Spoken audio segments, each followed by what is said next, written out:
Let me tell a tale of a world where heroes walk among us, fighting through the darkness left by monsters and by selfish men.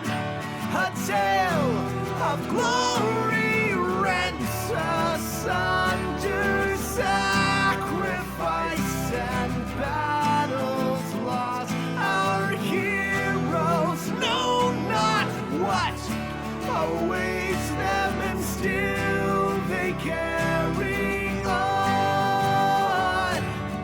Let me sing a song of a family forged by trials and woe. On their own they falter, but together they will write their own tale of glory rents asunder, sacrifice and battles lost. Our heroes know not what awaits them, and still they carry on. What was rent shall be restored. What was lost now shall be found. The price of valor ever rising, but victory brings new rewards. Tales of glory, might, and wonder, hard-fought battles, treasures won. Our heroes know their fate awaits them, and so they carry on.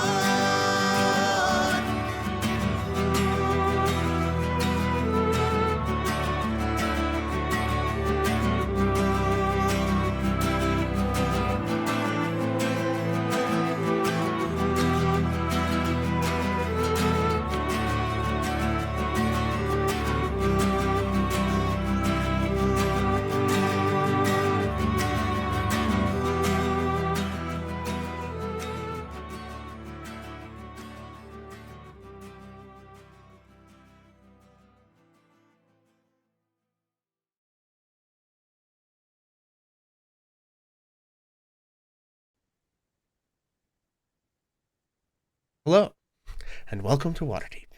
I am once again your humble master of dungeons and keeper of dragons, Pixel, and I'm excited to present to you the Did Those Guys Just Thin Blue Line Us 11th episode of Ages of Einor Presents in collaboration with our beloved creative partners in the Geek Fleet, Waterdeep Dragon Heist. Those of you who have been with us before know the drill, but for anyone new who might be joining us, we're going to get into the game here in just a few minutes. Before we do, we have a few housekeeping things to go over. First things first, since I'll be GMing today, you might see secret GM stuff. You also might have played this adventure before, so don't spoil things. The PCs will be in chat with you, and they don't want to be spoiled. Second, please don't freak out about the rules. D&D has a lot of rules, and we won't always get them right. Don't lose your mind about it. Third, don't be a wangrod. No internet toxicity, and don't be judgmental about our players' knowledge of the game or the rules, their character choices as they RP, or frankly, anything about them, or let's be honest, each other, for that matter. You can be a turtle, or a fawn, or a minotaur, or a high elf, but the one thing you can't be is a wangrod. And as a reminder, of course, we do release the show on the Ages of Einor YouTube the following week after each session, so if you want to watch it, or have had to miss part of this episode, you can catch it then. And of course, last thing, before we get started, we're going to go around and cast if you would introduce yourself and your characters, starting with the man without whom truly none of this would be possible, my streamer senpai and yours, father, gamer, family man, guitarist, rarer than a shiny Pokemon, non-toxic southern accent, having homie, Final Fantasy wife, and president of these United States, of our hearts anyway, Vincent Page. I cannot live up to all this. I just cannot do it. Y'all, Listen, I'm going to add more every week. Yeah, okay. By the time we get to the end of Netherdeep, I don't know if you're going to be doing the intro. It's going to be like 45 minutes of just my titles. The Unburnt, The Unchained. I'm Vincent Page, and I'm playing Vareth, Drow Ranger. Hell yeah. Happy late birthday to Pixel. Oh, yeah, He's shit, it is streamed. my late birthday. He streamed on Hammer and Pixel, but this is the Ages of Ignore show. So Damn. everybody wish Pixel guess, happy late birthday. Thank you, folks. Lady Stuff. I am Lady Stuff, and I am playing Tav, also known by a much longer name that was disclosed last time. I am your half-elf draconic sorceress. Excellent. Skynet. Yeah, I'm Skynet. I'm playing Victor Valorcrest, the human paladin who apparently has entered corruption again. Oh, no. Jason. I'm Jason. I'm playing Ash, the halfling druid. Excellent. And last but not least, Foxy. I'm Foxy. I'm playing Xylander, your high elf rogue, who is definitely not concerned at the fact that Pixel is very calm in this intro. And it is foreboding. Well, I will be fully transparent here. We were hanging out in the Discord before, and Stuff said, like, oh my God, I'm so tired today, and I chose violence. Yep. He said, great, let me put you to sleep. And of course, I'm Pixel. You can find me here on Twitch.tv/Hammer and Pixel. We've been streaming some Final Fantasy XIV. We've been streaming some Mass Effect. Who knows what we'll be getting into. We did Split Fiction from my birthday stream last night with Mom. That was fun. You can also find me here on Twitch.tv/Ages of Ignore. On alternating weeks, we used to have our Descent into Avernus campaign, but unfortunately that sort of fell apart because of some scheduling issues. But we will be starting another new campaign in the beginning of next year, so keep your eyes peeled for information on that exciting stuff. And of course, without further ado, when last we left our heroes, they found themselves panting with the exertion of fatal combat once again in the sewers of Waterdeep. Maloon Wardragon, experienced adventurer and meat mech for terrifying brain crabs known as intellect devourers, or mind killers, lay unconscious and bound on the damp, stinking sewer stone. The fight had been a close one. One Waterdeep city guard, Dion, dead, his brain having been eaten by a crab, and then his body having been cut down by Victor Valorcrest. D'Artagnan lay almost dead from the same fate, spared only by some quick spell work from Ash and some quick sleight of hand from Xylander to dump a potion in his mouth before he could bleed out. Our heroes fought valiantly, but even with their best efforts needed the intervention of a strange new acquaintance, Fox of the Zentarum, a man not widely known for his charity, a man whom Xylander also seemed to want to add to his ever-expanding roster of companions. Nevertheless, he and Xylander's drinking buddy, Yagra Stonefist, appeared just as things were looking desperate and helped turn the tide. They spoke briefly with Fox and Yagra. Fox gave Xylander an interesting ring that he said he saw and made him think of him, and then they left before the guards could realize exactly who and what they were. Victor and the guards went to take Dion's body back to the guard station in the dock ward and inform them of what had happened, and Ash and Xylander went to take Maloon Wardragon to the Blackstaff, while Vareth and Tav returned to Trollskull Manor. Ash and Xylander learned that the Blackstaff was not particularly knowledgeable about the Illithid and Intellect Devourers, and Vajra Safar was grateful that Maloon had been captured alive, and impressed with our hero's ability to capture him at all, as well as a bit surprised that the whole affair had come to physical confrontation in the first place. She paid our heroes their promised reward as Victor arrived and gave them a bonus for Maloon's being alive to hopefully be cured and studied, if nothing else, to help them learn how to better protect against these creatures. Vareth and Tav had an emotional conversation about Vareth's past. Tav asked Vareth point blank to tell her about the connection he holds in the city, who might be holding something over his head. In the end, Vareth didn't reveal much, but made a decision, and made his way out of the window of Trollskull Manor and onto the rooftops of Waterdeep. Ash and Tav both had letters to spend. Ash cleverly used the parchment birds in his possession to attempt to see if the recipients of his letters were in Waterdeep or back where his home was. Both letters made their way in the direction of the Glade. 2 names crossed off his list of who could possibly be Char. Some questions answered. More questions left. Tav wrote to her great-aunt Laeral Silverhand, Open Lord of Waterdeep, now that the cat was fully out of the bag, that her family was indeed aware of her location and that Victor had been tasked with keeping an eye on her. She told her of her interest in the political life of the city, changes that can improve the lives of everyday Waterdavians, as well as some threats she believes the city is facing. Tav also wrote letters to Lady Kalain, her new noble contact and former lover of Dagult Neverember, disgraced former Open Lord of Waterdeep. She admired Lady Kalain's paintings and sought to converse with her regarding Lord Neverember if she was willing. She also wrote to her lover Gale Decarios to speak of how she misses him and vows to return to the simple life they shared in his home on the waterfront, but that her mission and convictions drive her to carry on this path of adventure. Tav then met Rishal the Page Turner, delightfully plump golden dragonborn proprietor of the Bookworm's Treasure. She made inquiries on several topics from infernal law to the history of Menzoberranzan, and he told her he would have to check the rare books to see what he might have on those subjects, and as well as telling her that he could provide scroll scribing services if needed, for a fee, of course. And finally, and I may be leaving some things out, so my apologies. Remind me if I missed anything very important. Our heroes were visited by 2 investigators with the City Watch and the Watchful Orders of Magus and Protectors, Barnabas Blastwin and Seath Cromley.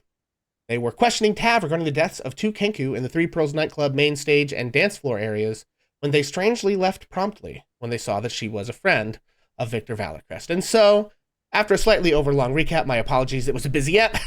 That is where we return to our heroes, sitting slightly confused and or potentially stunned in the main room of Trollskull Manor after this abrupt end to such a serious line of questioning from such serious men. Dear heroes, what do you do? Forgot to let you know, I have chat inspiration. Ah, yes. Who has chat inspiration? Thank you. I know I have DM inspiration. I do not have chat inspo. I have chat. I do have chat, I do have both. Okay. but I do not have DM. Okay, so the only person that doesn't have chat inspiration currently is Zylander. Also, quick question. We've gone back and forth on this a couple of times, and this is sort of for chat as much as anybody. In terms of what makes the most sense for you guys with regards to showing the hit dice hearts. Do you want the hit dice hearts to be empty until they've been redeemed for somebody and then they show up? Or do you want them to be sitting there letting the chat know that they can be redeemed and then they disappear once they're used? Like, what makes more sense to you guys? Because it's like they're kind of backwards of each other, right? The inspiration, Yeah. you grant it, and then it comes and goes. The chat, it's like, how do I Yeah, let I you know it's there, that you can redeem it? You know what I mean? Yeah, I feel like because nobody ever redeems the hit die one. Yeah. So Unless things get really desperate and I start Yeah. prompting them. yeah. Like, So I would say please, like please following keep our the same characters alive.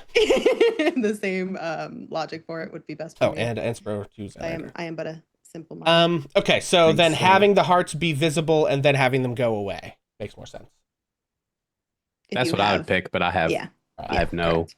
All right, well, that's what we're Actual- going to ride with. I think that's what I had landed on, but then I kind of like forgot that that's what we had landed on, so I was like, I should double check.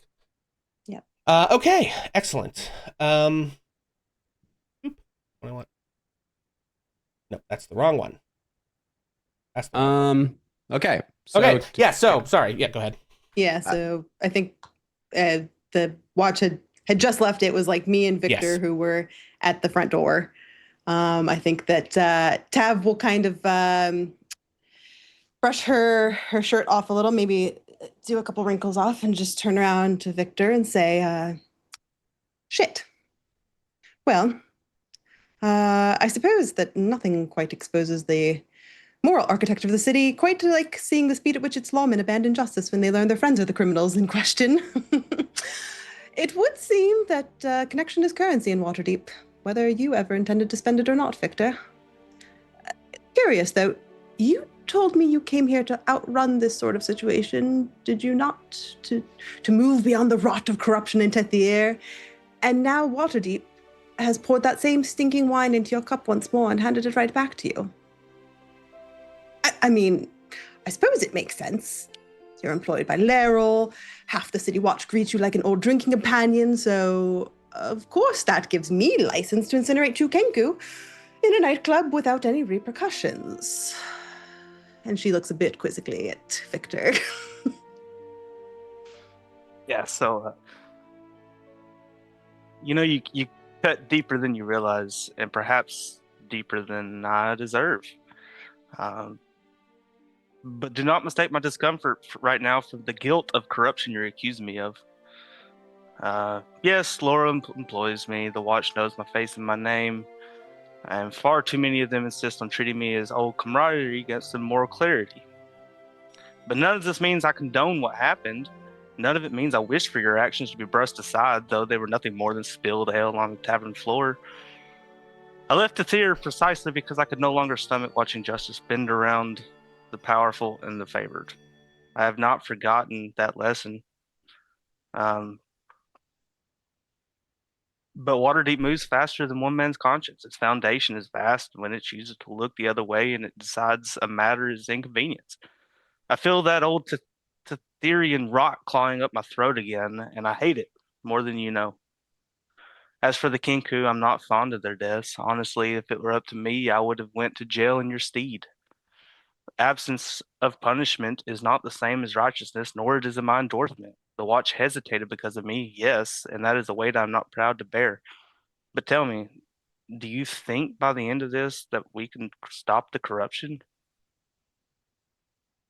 I think Tav feels a little bit conflicted in all of this. I mean, she obviously had kind of gone into this feeling like Victor was going to be her closest ally, perhaps, and then over the last like 48 hours, she's found out he's secretly like her hired bodyguard, and then he just had this long conversation with her about how he's escaping corruption, and so she's felt this like connection, and then 2 seconds later, finds out like, hey, you're part of corruption again. But I think that she does want to see like the beauty of his soul and the pureness of his heart that he's trying to get at. And so I think maybe she kind of looks at his armor and she sees like a little bit of dried blood, or maybe like a little bit of dirt or something on it. And she takes the sleeve of her shirt and rubs it off and goes to wipe it off. Victor, dear Victor, I think the sad truth is that it's often those who desperately wish to be righteous who become magnets for those who wish to bend righteousness to their own ends. The good news is, however, that those mages showed their hand tonight. They think you're one of them. And I think you should let them. It would mean that they won't see you coming when you choose not to play their little games anymore. But make no mistake, Waterdeep will offer you more of these little pardons. More doors open, more troubles that politely disappear the moment you arrive. Yet I suspect that if Waterdeep is tugging at the same political threads that unraveled your life before, then you, of all people, are uniquely positioned to see exactly where that might lead and exactly how we can quell the flames of corruption here. Do you want me to condone this for a little while? I don't think that fighting against it in this moment will be of much use. I think there is a bigger picture at play, and I think that we have been placed in positions as players of this game. We must play it. It doesn't mean that we have to overstep boundaries, and that doesn't mean that we have to continue actions that are unjust or unjustified. As sad as I think it is that there was the death of two Kenku, I do know that it was not without merit or without cause. Fair enough. I mean, yeah, they did deserve a little bit of what they got.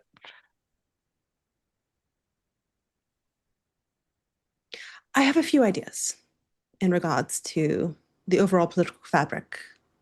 And,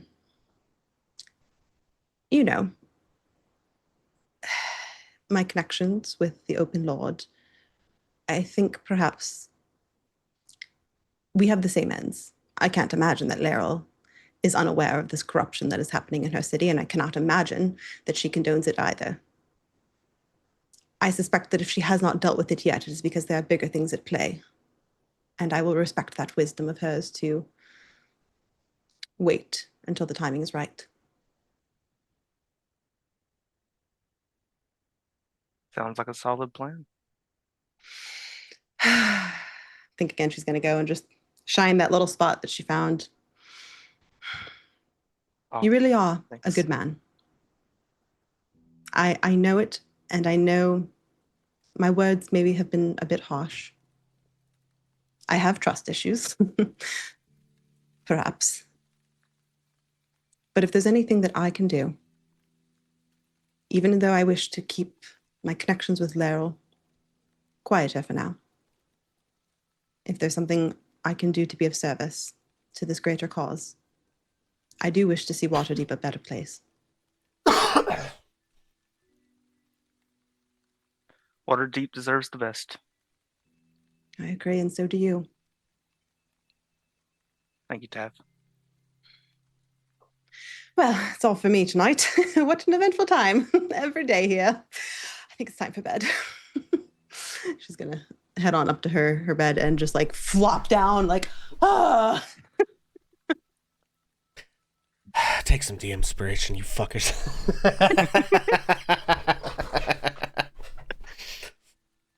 Let's go. Chef's kiss.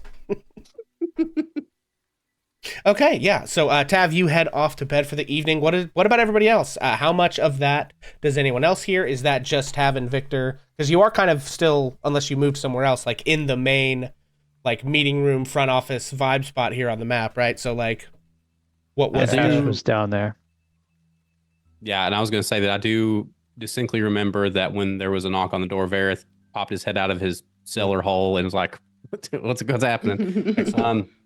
I do think that maybe after they kind of walk off, he kind of just quietly shuts the door and starts to walk down the stairs and just says, the more time I spend here, the more it seems like home. Shit. I don't know how I feel about that. Were you listening to the whole conversation there, Vareth? Yeah. Okay. Gotcha. Yeah. And so when you were speaking there, was that to Jerry or just... That was to Jerry. Okay. So, okay. Yeah. Because I was like, you started talking and then I was like, okay, so you went back down the stairs into the cellar and you're talking to Jerry. Okay. I just wanted to know if I needed to respond or another PC was responding. Yeah. Okay. I mean, yeah. unless Ash followed me. I mean, if Ash followed me down, then I...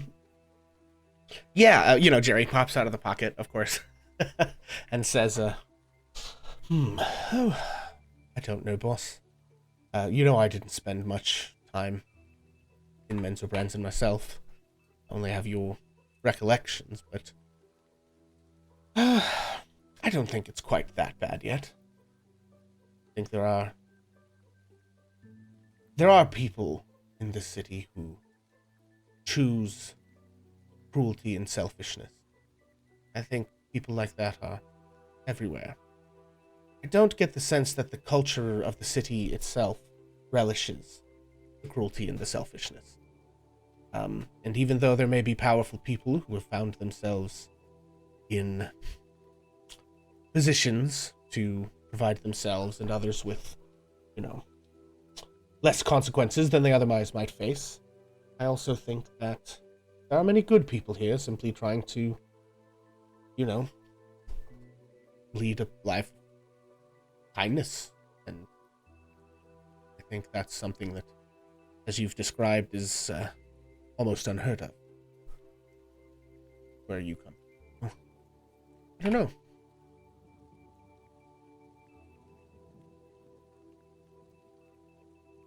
Yeah, I think he just kind of gives a classic and thinks about it for a little while.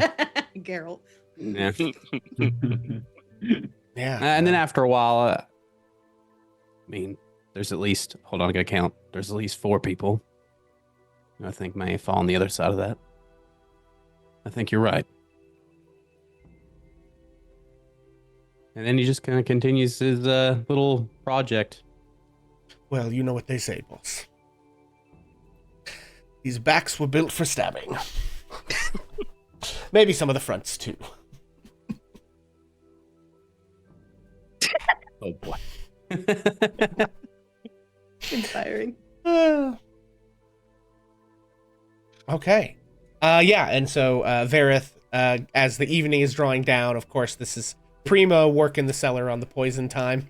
So Vareth is, sort of cultivating his fungus and making preparations. What about anybody else? Yeah, Victor's just gonna start moseying way back to the room and do his nightly prayers and go to bed. I guess Ash is going to wander down and check on Vareth, just poke his head down and ask, hey, need any help down there? Oh, actually, yes. And, Okay. Help. Damn. And I feel like maybe Vareth kind of points to the fungus, and you can try your hand. All I've figured out is that it feeds on organic matter, but it probably could stand a druidic touch. I guess I can take a look.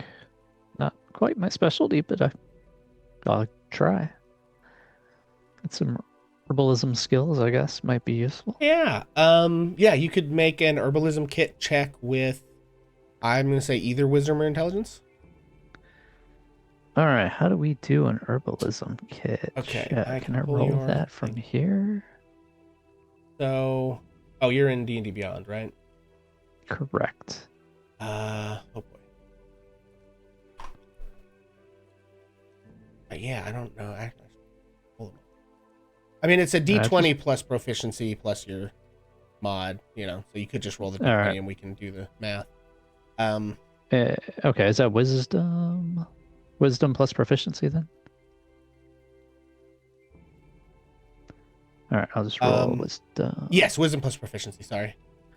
All right, so if we can add my proficiency to to a 16. So what's proficiency now, 2? Yeah, so level, proficiency doesn't go up till +3 until level 5.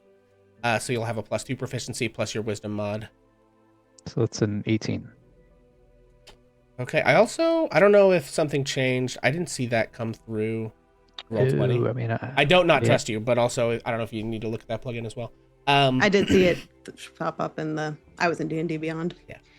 Yeah. So that is, you said a 22 all day? Yeah, 18. 18 all day. Yeah, okay. I mean, it's not a type of fungus that you're, directly familiar with, but your general knowledge of fungus probably helps here. Having the, organic material for it to grow on is good. You might recommend trying some different things. Obviously, it seems to be growing relatively well on the on the random meat, but you also might try some different meats or different types of organic matter and just see what kind of does better. It may take a little bit of dialing in. And then I mean, there are druidic spells that theoretically could impact something like this, plant growth or stuff like that. I don't know what level those things are. But if you had access to that, and if you don't personally have it on your spell sheet, you might be able to find someone selling a scroll of it or something. Those are the sort of things I think you'd get on an 18.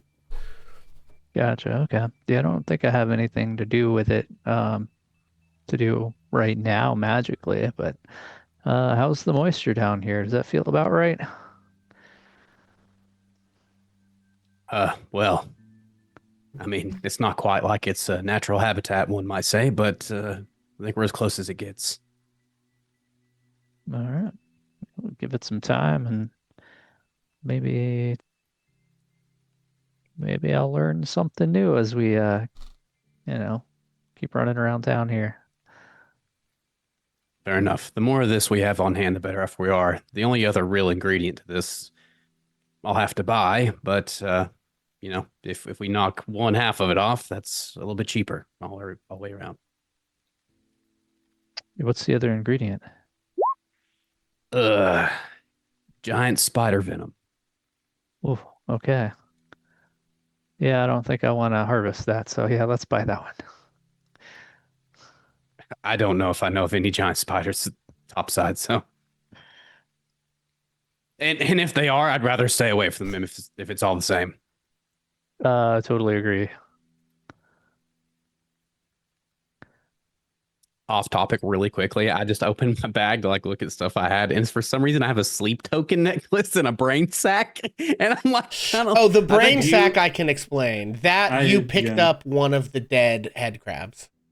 The sleep token I can explain. Okay. That was my gift to you as a token of it was a whole thing. And I was waiting I needed to find somebody who could scribe me a sleep spell that I could then actually put on the Oh, incredible. Okay. Which, I mean, you actually, Rishal probably could do that, actually, now that you think about it. Yeah. Yep. Incredible. I believe you found your point. I had to kind of touch on it because I was like, why do I have these things? Yeah. Okay. And hold on, really quick.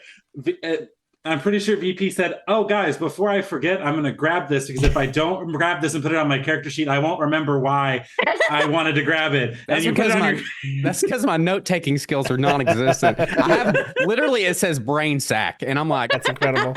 Yeah, it was the bodies of one of the head crabs that crawled out of the sewer situation. So I don't know if it was one of the ones that was in one of the guards or one of the random ones from the Kankus or the couple that just jumped out of the ground there, or the water. I want to be clear. I do remember that there was a reason for it. I don't know what it was now, but we have that. So if anybody needs a dead brain, I mean, I would assume it was to like have someone look at and investigate or see if you guys could figure anything out about it. just turning this into a mad laboratory down here. It's fine. I mean, you could always take it to the Blackstaff. It might help. I don't know. If you got nothing else to do with it, if you don't want to handle it yourselves. Oh, okay. Yeah. So Ash and Vareth are talking fungus in the basement. Zylander, what are you up to this evening? Zylander would have overheard the conversation and everything that happened with Victor and Tav, and just kind of would have smirked at, being on the other side of the law for one of the first times ever, and realizing, opportunities. He's gonna look down at Freya and just kind of like smile, and then head upstairs to go to bed. Hell yeah. Yeah, okay. So I think you guys, unless anyone has anything else they need to jump into here, I think you spend this evening sleeping peacefully in Trollskull Manor. Maloon does not show up with a bunch of head crabs to attack you in the night because you already handled that problem. Hooray! So everyone can take a long rest. And I think we can sort of move, we're kind of like stepping away from the like day by day thing here, and we can go a little bit back into the kind of like flow of downtime. I don't know what all people have sort of left on their to-do list here. We have the I do have that one thing that yeah, I you've really got need to that get done one in the very thing, near and future. then you've got the bounty hunter as well. Mm-hmm.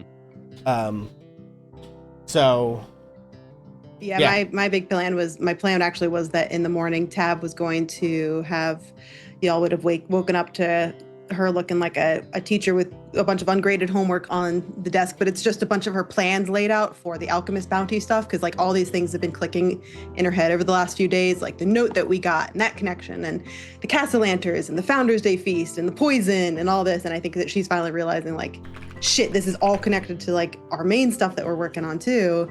And so she's like kind of starting to map out the plan for the alchemist bounty based on the info we have. Where is she doing this? Down, I thought that we have like kind of like the kitchen table area. Let me go look on the actual. Oh, we're not on the map thing. Yes, I can make that happen. Thanks. Sorry, gang. Yeah. Go to the map screen so everyone can see what we're talking about. Yeah, the front office meeting room vibe area. I think that we had said that there was going to be like a reception table or something at some point. I don't know. I'm just here for the vibes.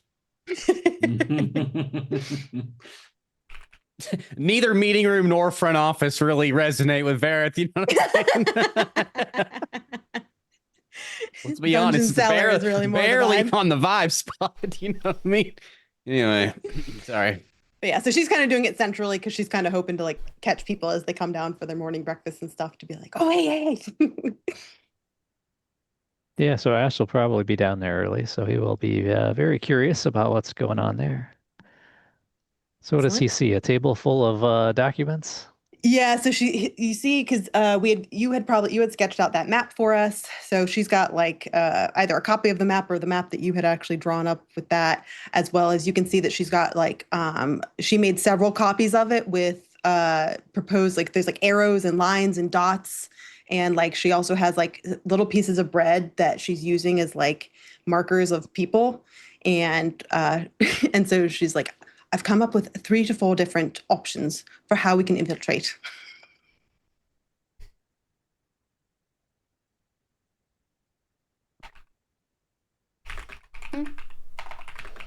All right, let's go through the options.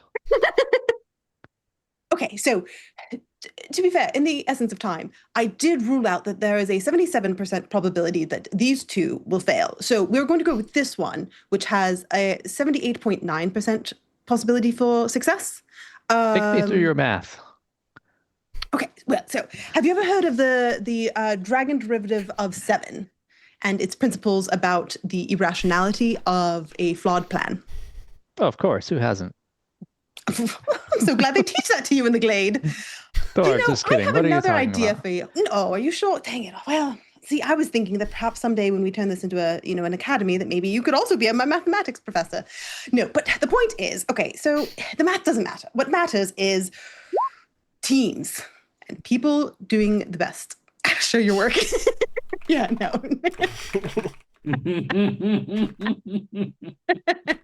Oh, and Victor asked, "Is it only the two of you?" I think any of you could be walking down. It's like this is just the next morning, so I think hearing voices coming up through the floor and stuff, like any of you could be getting up and end up. This is sort of the like everyone wakes up and it's like breakfast time, and people are sort of coming in and out of the kitchen and pantry and getting the day started. So I think it would be easy for anyone to wander in on this conversation. I'm Okay, just I was realizing just curious because that's I was fine. gonna hit the prayer room here in a little bit. In real Like life, it's the Jason, gym, have you like seen it's the prayer map? room. Let's go. Have I seen the map of the Yeah. Oh, I forgot to alchemists? find that before the session because I did have a real world drawn up map with arrows and stuff, and I Oh, meant to actually have my that. God. I'm unsurprised. Oh, I mean, No. I'm not I either. could make this sketch into a map and throw it on a screen if you guys want to like draw on it. Like that is a thing I have the power to do. It's up to everyone. If that would What's be that helpful. meme where you got the guy that's got all the wild hair? He's like, Uh, Stand by, Yeah, we everyone. cleaned up, and I don't know where I put it. For But yeah, the, teams. yeah. Okay. Good plan. For the sake of like just making this all a group conversation, I'm going to say that at some point while they're kind of looking over the maps, Vareth does like kind of come up and kind of just wander past them into the pantry and comes out with, you know, a little Right. something for him and Jerry, and then he kind of just leans against the door while they're doing. I don't know which one. Oh, this is the pantry. Yeah, we'll say he's like leaned up against the counter here. Where Jerry? Perfect. little bowl of cereal or something. Yeah, he's got his Frosted Flakes. Frosted Flakes. Nah, he's not a sugar cereal guy. It's 100% like raisin bran or some shit. Yeah. Damn. Okay. Really is dark in the Underdark. It really do be dark down there, you know what I mean? Okay, so here. Oh, actually, I can just do this. Holy crap, stuff! What are you And bye, doing? everybody. Where is my? Okay, I'm gonna go back to the screen 1 second. I need to look at 34 by 25. Okay. I'm really gonna have to make this stuff bigger. Oh my god. I'll read it to you. Don't worry. I'll do the text to speech. Okay. I'll read it out to you, buddy. I got you. I'm just putting it in there for reference for folks. Okay. Oh, All right. I love you so much, stuff. I'm a psycho. Okay, you guys are probably looking at a blank screen. That's why we love you. Let me see. Dynamic lighting off. Save settings. Okay. Oh, So yeah. this is the map. Yeah. Perfect. That I sent you guys. I'm going to go back to the map screen now so people at home could see. Incredible. Okay, so this is like the sketch version of this map that I sent you guys. If you use the text and the line and circle tools and stuff, you can kind of draw on this Nice. as you would like. Cool. Noise. Yeah. Okay. So basically, here's my thought. 2 teams, dividing us up based on what we are proficient in. Vector. I almost called you Vector. Tav and Victor, we will be part of the distraction team. Our goal is to go up here to the back office stairs, which I assume is where the office reception is. It seems to be what you've scoped out, Ash, is this is the office reception, which I assume is wherever this person is who's making these potions, we're going to try and distract him. While we distract him, the 3 of you are going to infiltrate. It seems to me that Zylander, you're quite a handy lockpick, as well as looking for traps, investigating for evidence. I do have a list of some of the evidence that would be probably of benefit for us for, receiving the full amount of this bounty. And yes, I have a bit of prep work of things that we can do to really make this pop. But truly, my main thought was, again, that we can have a system for using symbols. I can prestidigitate symbols onto your hand, and if you notice that the symbol has disappeared, that means one of 2 things, depending on who has the symbol. I thought we could divide it up. So perhaps Ash, I could put a symbol on Ash, and if Ash's symbol disappears, Ash will know to communicate to the rest of you that we have successfully made it into the office. However, I will put 2 symbols for backup's sake, one on Vareth and one on Zylander, and if your symbol disappears, that means things are not going well. Please hurry. And first thoughts. I mean, I could go on with things, but I do think that's kind of the gist of it. Is in general, I think the only other thing that perhaps we haven't discussed is putting together a couple of things, I do believe that it is of the utmost importance that we try and determine who is this person working for, what sorts of things are they creating, perhaps seeing if we could get some alchemical samples of it, as well as looking on any of the shipping containers, looking for shipping manifests, any delivery notes, or even if you notice any particular crate tags. I mean, every merchant has a specific code that they use, or perhaps a wax seal of some sort, looking for those sorts of things. Any merchant marks, where it came from or went to. Yes, that's kind of where I'm at. Sounds like a good plan. Okay. We need a backup plan, or you think that's going to do it? Well, it's always good to have a backup plan. I do think my biggest concern, however, is what to do in the case that we find out that perhaps he's too powerful for us to kill ourselves, to kill Burn or it down and capture. run. A warehouse full of alchemical productions? Burn it down? Burn it down. So might I respond with flammability, perhaps, as a key factor here? Yeah, that would help burn it down. He makes a really good point. I'm starting to understand why his name is Ash. But you realize that most of the inhabitants of the field are not people whose homes deserve to burn down. Oh, yeah. We don't want to burn the whole ward down. You can Precisely. put out fires, can't you? Or do you just start them? Clearly, I cannot. I am much better at starting them. Well, crap. Well, Listen, where's gang, the closest water source? When all you have is a wildfire spirit, everything looks like a nail.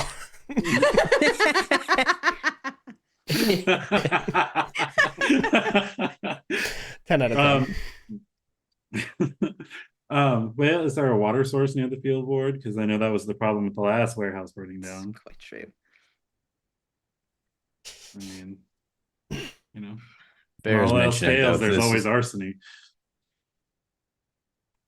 I mean, there is always just not failing, I suppose. Yes, just like we're running from Yes. Balloon. It's gone so well in the past. I would like to Yes. point out that nothing failed there. I'm alive. I don't know about you, but I don't feel dead. Yeah. Good job, team.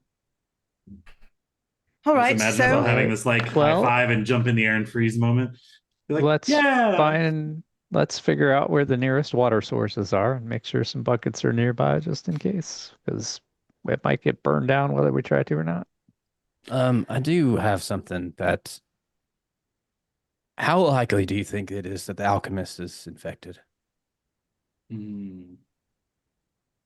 I think it's possible.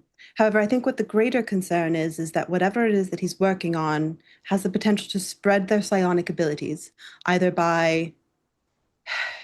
I do think that it's related to the Castellantas. I think that on Founders Day, there's something that's going to happen that's going to either kill or incapacitate a large portion of the city, if not Wait, who are just the 100. Castellanters? Oh, here they are. Truly assholes in the pure sense. I believe that they are followers of. I don't know, followers of Avernus. I don't know precisely who they worship, other than the Lord of the Nine Hells. But they seem to be in the habit of ritual sacrifice. It seems that for the last 50 years, every 10 years, they have this big feast where they invite 100 people, and those people are never heard from ever again. And we have some personal reasons for why we would like to see them come to justice. But my biggest fear is that this Founders Day, there will be another massacre at their hands that we might have the ability to stop by stopping this alchemist. And then now you put together this note that you told us about that the Black Staff had transcribed for you all, which is saying that the influence of Xanathars is going to spread. I have to Do you imagine. think that these Castellaners are in with Xanathars now? I don't think that they're with Xanathars. I think that Xanathars may, however, be aware of the Castellantas. I don't know if they're together. I do think, though, that Xanathar might take advantage of the fact that the Castellantas intend to incapacitate people. Because what have we seen? That these brains, they take advantage when people are down, when they're incapacitated, when they're nearly dead, and that's when they take over. So it's either that they're trying to truly infect them. I mean, those hundreds and hundreds of intellect devourers that we saw, they're just waiting for hosts at this point. The only question that I have about that is what do they stand to gain from infecting peasants? To I take over guess- the city. More people on their side. More knives or willing corpses that will fight for them. Suppose Every that's army fair. needs its pawns. Have we heard of any other people going missing? Like obviously Rainier and Floon and Maloon, people that have some sort of, reputation in the city. They've been taken, but have we heard of any like just regular Joes, so to speak? Well, being it taken? is safe to say when we saved a Falloon, we were attacked by just Kenkus and bandits and, lowly people that were also taken and turned into mine. You remember My those servants. dwarves? The dwarves in the sewer? They seemed like regular people to me. Fair enough. It You seems to make a me that fair point. they're only interested mainly in taking over, people who know something, but it I also think that was stands just to part reason. one. Yeah, it Part one stands of to your reason plan is they always need, intelligence. yeah. I fear that this is a larger massacre. Even if it's not to take over their brains, I do think that perhaps, didn't you mention something that the Black Staff said about some connection that our faces were transmitted to them, to the leader, whatever you want to call it? But it seems as though perhaps that's a closer proximity that they must be in to transmit that. And I don't know, maybe the alchemists figured out a way to install some sort of a fiber optic network within the city. Wow. Okay. Using the transmissible properties of photons to allow for psionic abilities to faster move across a predefined path from terminal to terminal. Vareth 100% gets a glazed look in his eyes. Zylander would be very intrigued by what she's saying, but not fully understand. I digress. I do think it's a good idea to maybe take this guy out before the Founders Feast happens. When is that? Well, I believe it's about a month and Yes. a week away. Let's talk We about are- that, gang. I made a Hey, I hit calendar. the button. We like it. And hang on. Yeah, he did. Let me see. We are Go back up here on and find the. Oh no, it's in my notes. Just gotta. the final week of Myrtle is when we are completing the bounty for the alchemist. Yeah. So this is the calendar of Harptos. It's the Faerunian calendar. You guys captured Maloon on the 13th of Myrtle. So this, I guess, is taking place on the 14th. Because the folks visited you the same day that happened. So that's where we technically currently are. And then the Founders Feast is Flame Rule the 1st, which is a month later. Yeah, so there's like a week left of Myrtle, and then you have the whole month of Kythorn, which is like the first week of the first month of summer, and then the first day of Flame Rule is the day of Founders Day. So we do have some time. If we feel very confident that these two are tied together. I do fear, though, it seems as though, based on this note, which is most current, that if we delay too long, the alchemist might abscond. Yeah, let's get him. Okay. I mean, the other question, I suppose, then is, I don't know. Does anybody... A wild harebrained idea I had was perhaps Ash, maybe if you would like to come up and try and surprise charm him. I don't know what type of person we're working with, if perhaps they are immune to charming or That's a terrible idea. I just can't think how else can we get some of this information out of him. Yeah, we could try. It's risky. Charm is not always optimal. He's gonna know once it wears off and be real mad at us. I suspect he'll be quite mad at us either way. Yeah, this is worth a shot, I guess. Have to, I don't have that ready right now. Have to study for a bit before I have that one ready. Oh, isn't that like the morning ritual for a druid? Mm-hmm. Yep. It's morning still. Pleasant. Oh, speaking of which, do we want that? Wasn't there something that would have been of use for Victor? Do we wish to prepare that, such things as that? Something about good and evil? Oh, I did prepare that one. Also, I feel Was like that I would have. detect? Yeah, protection from evil and good, I think, is the spell. I thought he was doing detect, not just protection, or both. Yeah, so he has divine sense, and he probably has detect evil and good, maybe? I don't know. It might just be all divine sense now. I do have detect evil and good. Yeah. Protection from evil and good. Was the thing that, like, if you protect a creature that it, like, before a crab gets in their head, the crab basically won't be able to get into their head. If you do it to somebody who has a crab in their head, and you do it quick enough after the crab has gotten in their head, you can force the crab out of their head. And then if you heal them quickly enough after that, they won't die necessarily. So both of those spells would be useful. One, in maybe detecting who does and doesn't have these things. And two, in,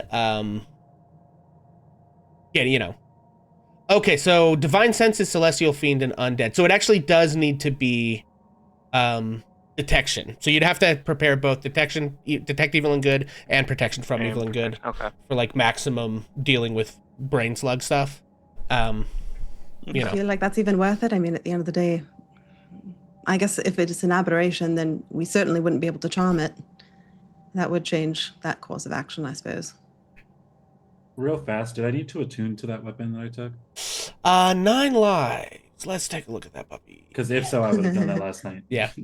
I believe it probably requires attunement, but let me see I where don't love magic the items divine is. sense references Strahd in it. Yeah. Not a huge fan of that. Okay, Maloon Sword. Here it is. Yeah, I don't think I put it on there, but yes, it does require attunement. Okay, I would have attuned to it last night throughout that long rest, just to. Okay. So do we think the alchemist works during the day or works during the night? Or we should probably know that because we staked it out, right? Yeah, you've staked the place out. I think you know that, like, he seems very insular. He does go out into town from time to time. He does seem to be, like, awake during the day, but it's not like he keeps banker's hours, really. Right? He's not, like, walking out his own front door every day at 8 a.m. to go do business in the city or something. He tends to spend long stretches of time inside and then, pop out and do, like, run errands and then go back inside and stay there for a long time. And he doesn't seem to have, like, a lot of, like, big deliveries and stuff. Like, Are there other It's people kinda working odd. in the place? Not that you've seen. He's kind of like, he does get One-man deliveries shop? sometimes, but he's mostly like a one-man shop. Yeah. Okay, cool.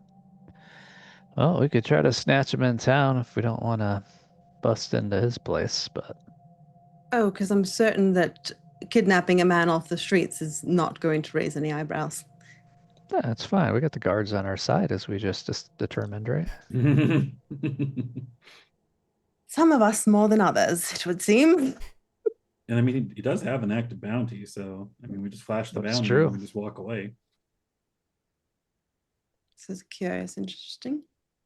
I mean, if we feel confident in that, however, I do have to remind us all of how our last chase went. So poorly.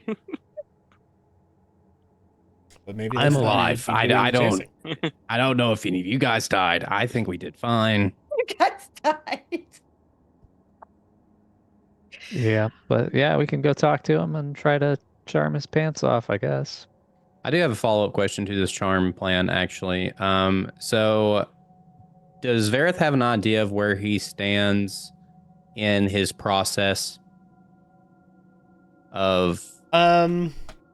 Yeah, so I guess let's talk about that.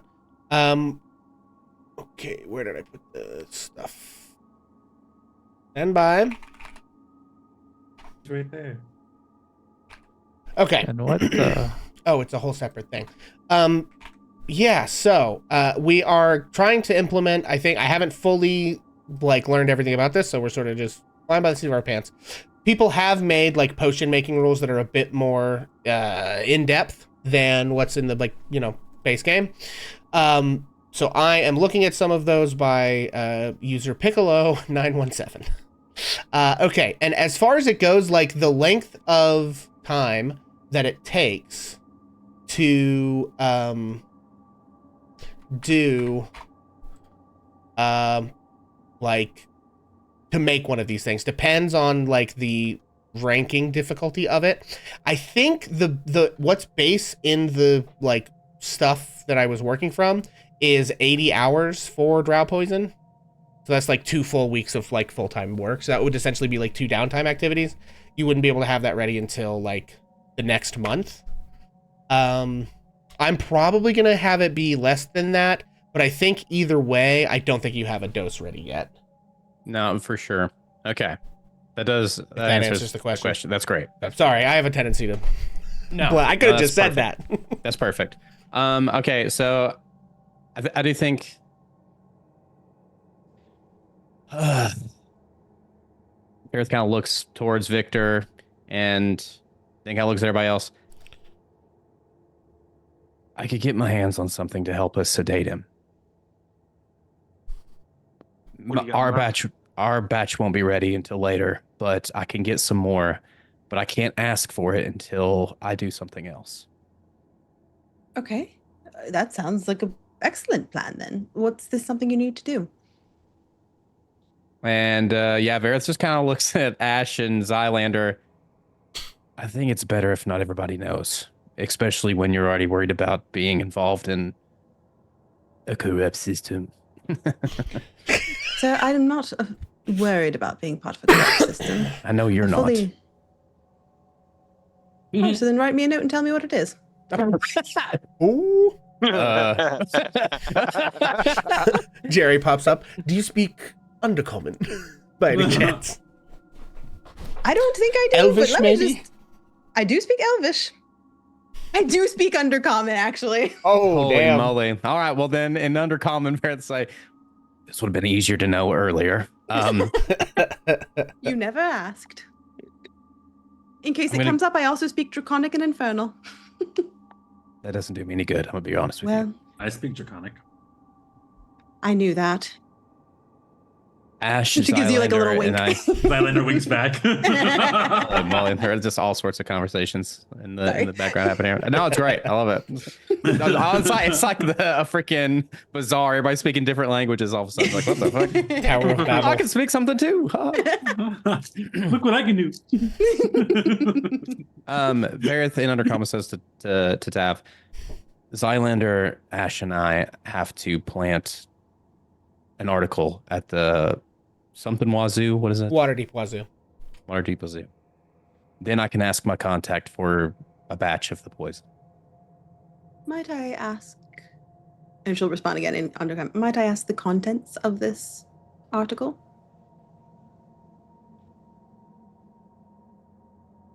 I mean, if it means that much to you, sure. And he'll pull it out of his bag and walk it over to her. Everybody else that does speak Undercommon is like, oh, you shady little bastards, you know? I'm Yeah, just laughing at the fact that this is all happening in front of Victor, and we're all talking about something that Victor doesn't get to know about. Victor's over Victor's here got like, enough. I don't know what you guys are saying, so I don't either. Ash doesn't speak Undercommon. Victor, pure of heart, dumb of ass. That's our boy. No. Can I So in reading this, I think again, this is probably setting off like a little bit of. I think that obviously Tav is a bit torn because she's seeing.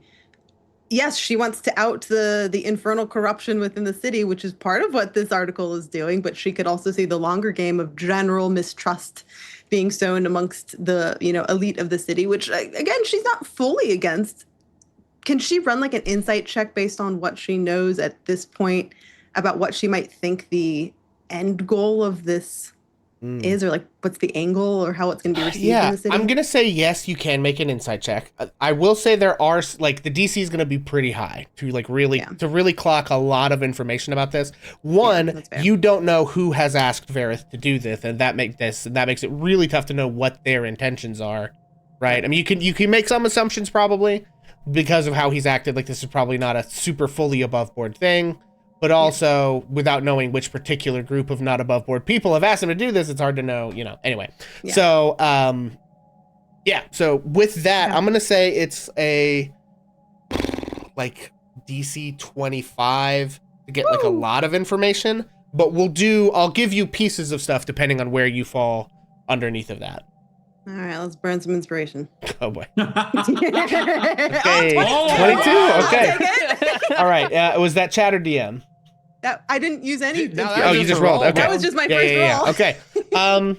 Okay. On a 22, there are some, like, there's some things you can draw here. I do think the idea of, like, whoever this is, like, you're totally right on the angle of like wanting to sow some kind of mistrust between the average people, like because this thing is written very yellow journalism style. It's very sensationalist, right? It's like breaking news, like unnamed Waterdeepian noble families having secret orgies and human sacrifices, breaking extra read all about it. Like it straight up is that kind of thing.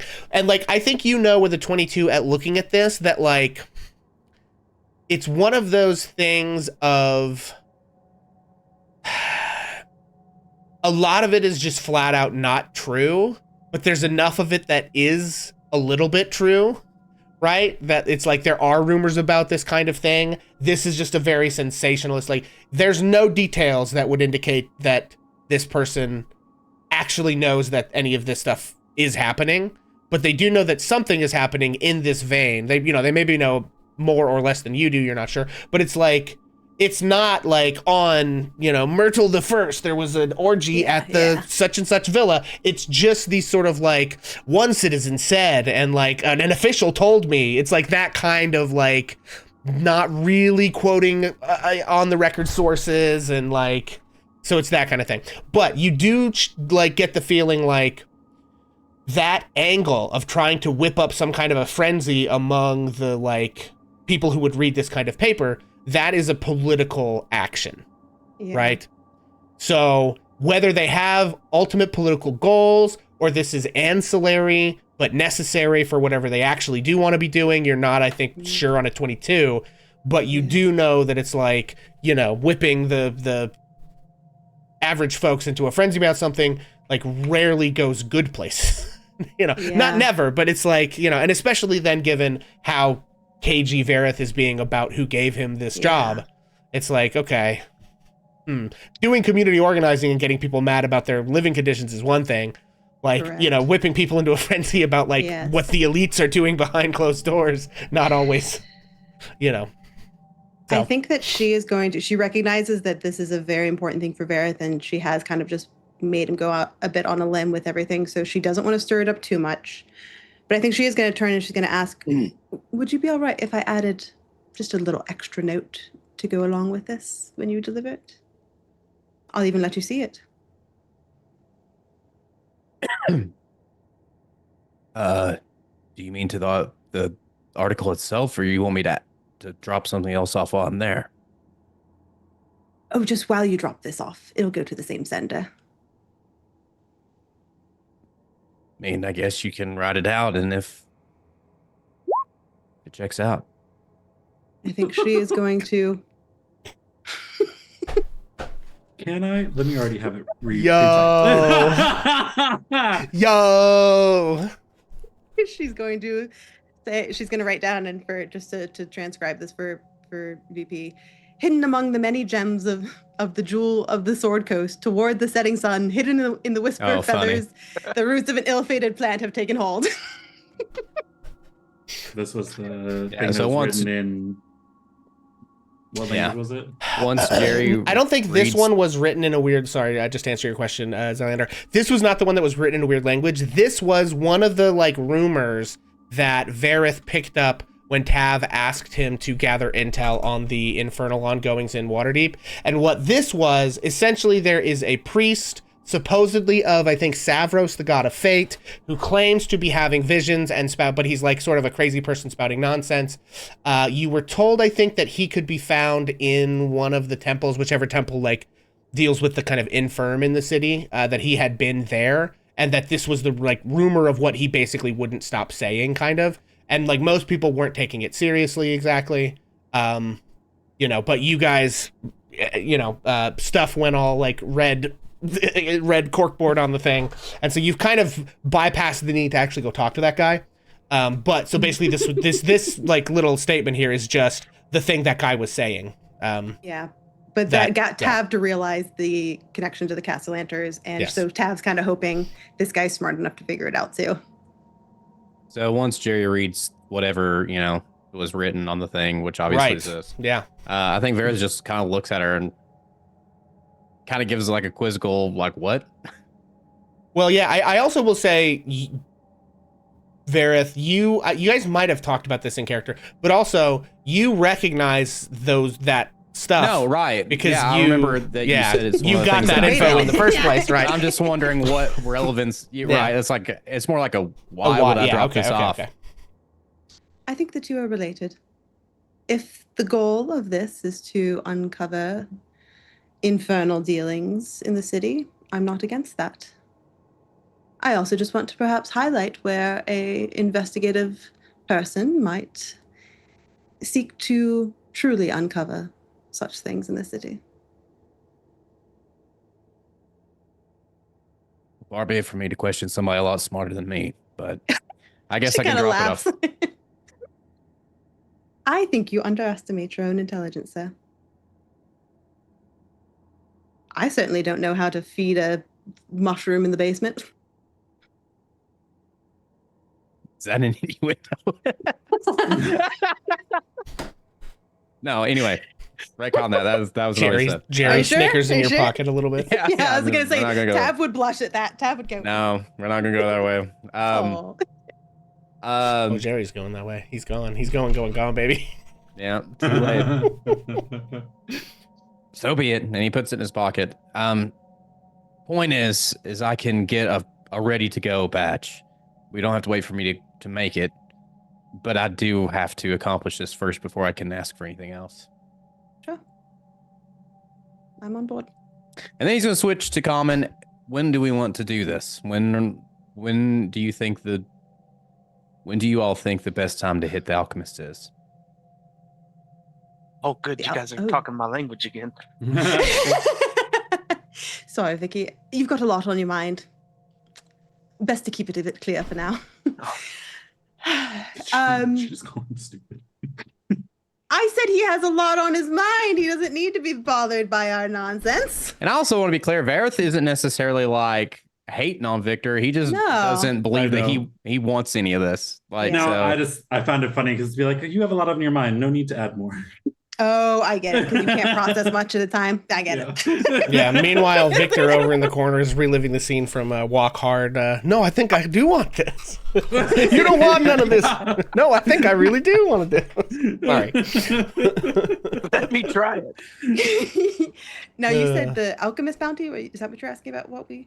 right. If you can 2 weeks for me to accomplish what I need to do, I can probably get the sedative, we'll call it. And that probably could help with the bounty. I'm just gonna look at the. I just want to look at the note that we got, just to verify.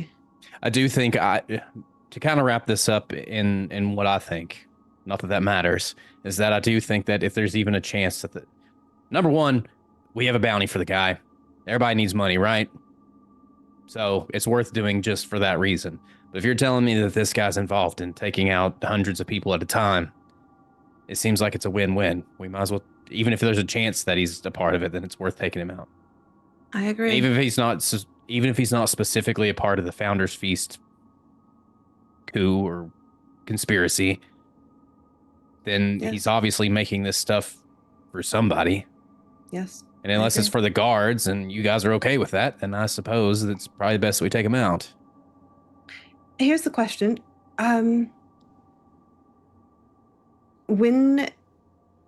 How does this potion work? Just so I understand any shortfalls that choosing to go this route might incur. Okay, so Verith is going to explain this specific, like he's going to say how it works, and if Victor is able to pull from that information and he knows what that is from that, then so be it. You apply it to the tips of your weapon, and whenever you, like for example, for myself, I would dip my arrows in it, and when I attack somebody, it has a really strong possibility of knocking them out. Oh, so it's not guaranteed. Well, I mean, there's a lot of that goes into that. How much resistance the target has, what kind of constitution we're looking at, resistances. It's not a it's not a shoe-in.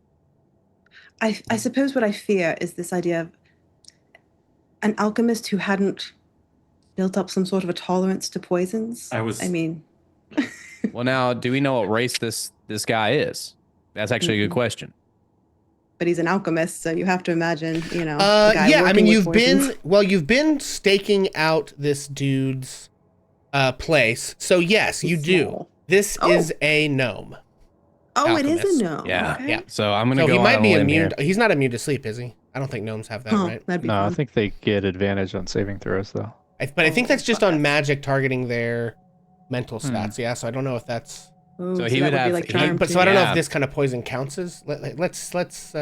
Well, and I might Take a be look. mistaken here, and I don't know what 5e, but aren't they only race that have like advantages against this poison or drow? I mean, I would think that I don't know that there is anything specific in the item description of drow poison that says like, because dwarves have general poison resistance, right? And I think Yeah. that would count. I think anything Okay. that has general poison resistance that count. Drow may have their own resistance to this specific thing on top of that. Yeah. I guess I can look up the. Hang on, let me. Just let's do our due diligence here, folks. Drow poison. Let's look at the actual. Just to make sure it's actually worth like waiting the couple weeks. Okay. The poison is made by the drow, only in a place far removed from sunlight. A creature subjected to this poison must need a DC 13 con save or be poisoned for 1 hour. If the fail save is by 5 or more, they are unconscious while poisoned in this way. The creature wakes up if it takes damage or if somebody shakes it awake. It's an injury poison. So it doesn't say anything about drow specifically having resistance to this, or about it being, that getting around poison resistance in some other way. Mhm. And then let's see. I want to look at the old gnome to see what exactly its resistances are. Okay. Let's see. Okay, it depends on which kind of gnome, actually. Oh. Deep gnomes and like other gnomes, I think have. Wait, no, it doesn't. Hang on, where is this? Okay, it's gnome cunning, advantage on all intelligence, wisdom, charisma saving throws against magic. I don't think poison is magic, so I don't think he would have advantage on this. Yeah, but it means our charm plan's not going to work so great. It is going to make the charm Correct. plan a lot harder. Yes. Yes. Yes. Not impossible though, just harder. You said he's a deep gnome? Actually, I don't think he is a deep gnome. I think Oh, okay. he Sorry, is. sorry. Yeah, I think. Let me look at this guy. Yeah, he is a. Let me find. Okay, come on. Where's my? There's so many tabs open right now. You don't even know. Okay. Yeah, let's go back to D&D Beyond to gnomes. Sorry, gang. We got rules to read. It's time for all this Dungeons and Dragons to play. Okay. Background. A gnome. Okay. Da-da-da-da-da-da. What are... Okay, we've got forest, no, rock, or deep gnome. I think he's probably a rock gnome. Oh. So... All right, then, yeah, I think with that knowledge, then I think Tav will probably say, yes, I think you're right. As long as, again, within a week or two, so long as it's before the end of the month. I know our note said that he had already completed his research. Hopefully he doesn't intend to move any sooner than that. Maybe in the meantime, while we wait for the poison, though, we can just keep a close eye on his place, and if we need to move faster, we can. But what's the poison doing as far as helping us get information? I think it's our backup plan, in case we just need to knock him out and search through all his ledgers. We think we're still gonna be able to charm him and get information out of him? No, I don't think so. Not if he's a gnome. So what's the main plan now? I think the main plan is that, again, I think Tav and I, Victor and I will pose as a noble looking to procure some poison. Victor, you will act as my bodyguard that I will unfortunately have to treat a little bit like shit to make it clear that I'm not a good person in this city.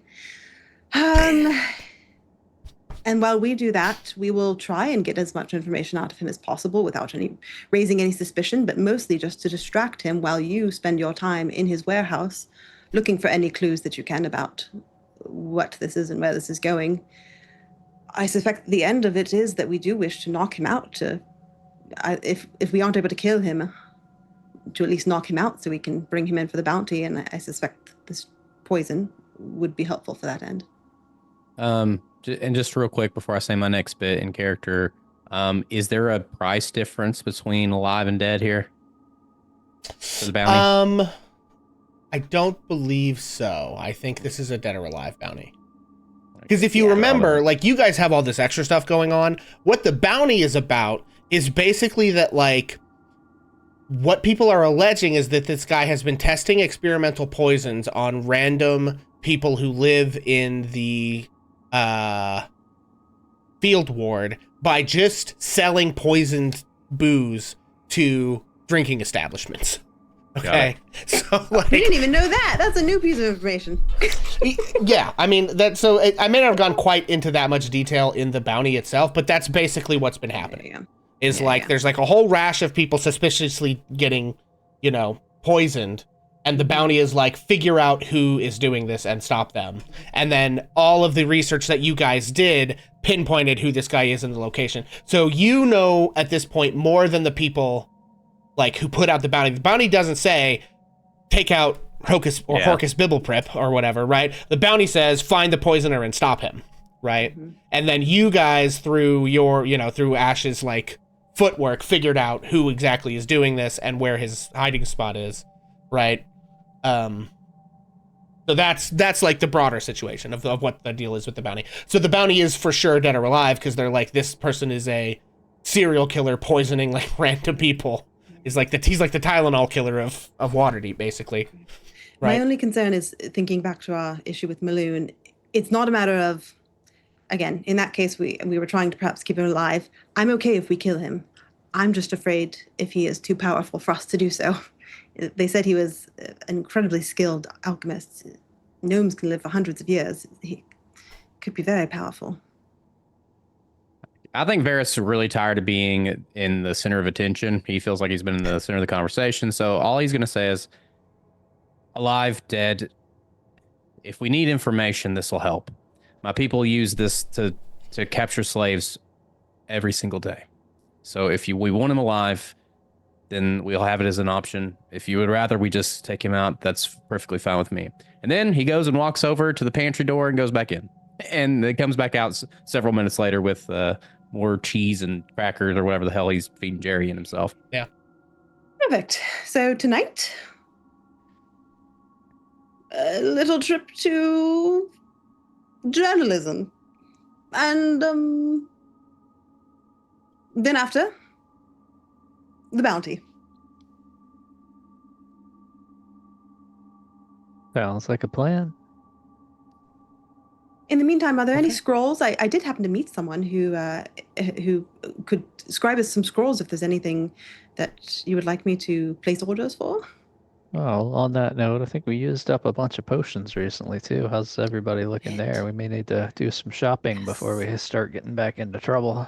I did throw mine down Victor's throat. Yes. Yes. Didn't you drink a couple of potions? I forced Yeah, so one one was down. yeah, sorry. That's Cylinder. I forced one down the guard's throat to make sure he didn't bleed Okay. out. I still have 2 potions.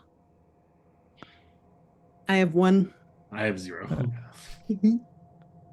Vareth doesn't have any potions either, but I will tell you that he's not interested in going shopping for health potions. That's fine.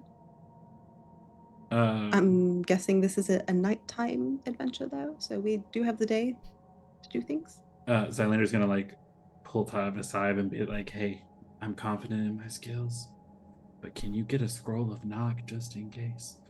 Sure, I believe so. DM, can I? Was that on the menu? Let's Wait, see. what level is knock actually? Yeah, that's a good question. Knock forget, can is we even a cast it? second level spell, Oh, okay. but I don't believe that Rishal has knock. So Yes. if you could find, you'd have to find the, someone else who could cast it. Did you have the menu of? Yeah. Let's see. Did I? I'm sure that it lists it in his Rishal page turner. Boo. Okay. Boop.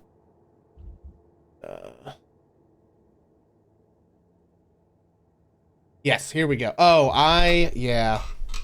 Okay, I remember this. I don't know if this is gonna, transition well. No, not really. That's not. Okay, I'm just gonna type it in here.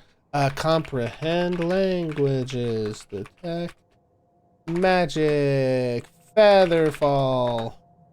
Oh, Featherfall could be a good one. Find familiar. Mage armor, magic missile, shield, Mhm.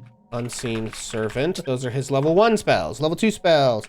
Arcane lock. So he has arcane lock, but not knock. That's very funny. Continual flame, dark vision, Of course. invisibility, magic, weapon, misty step, rope trick, Misty suggestion. Step, Betty there. Mm-hmm. These might be misspelled. I'm doing this As kind of long as quickly, I so.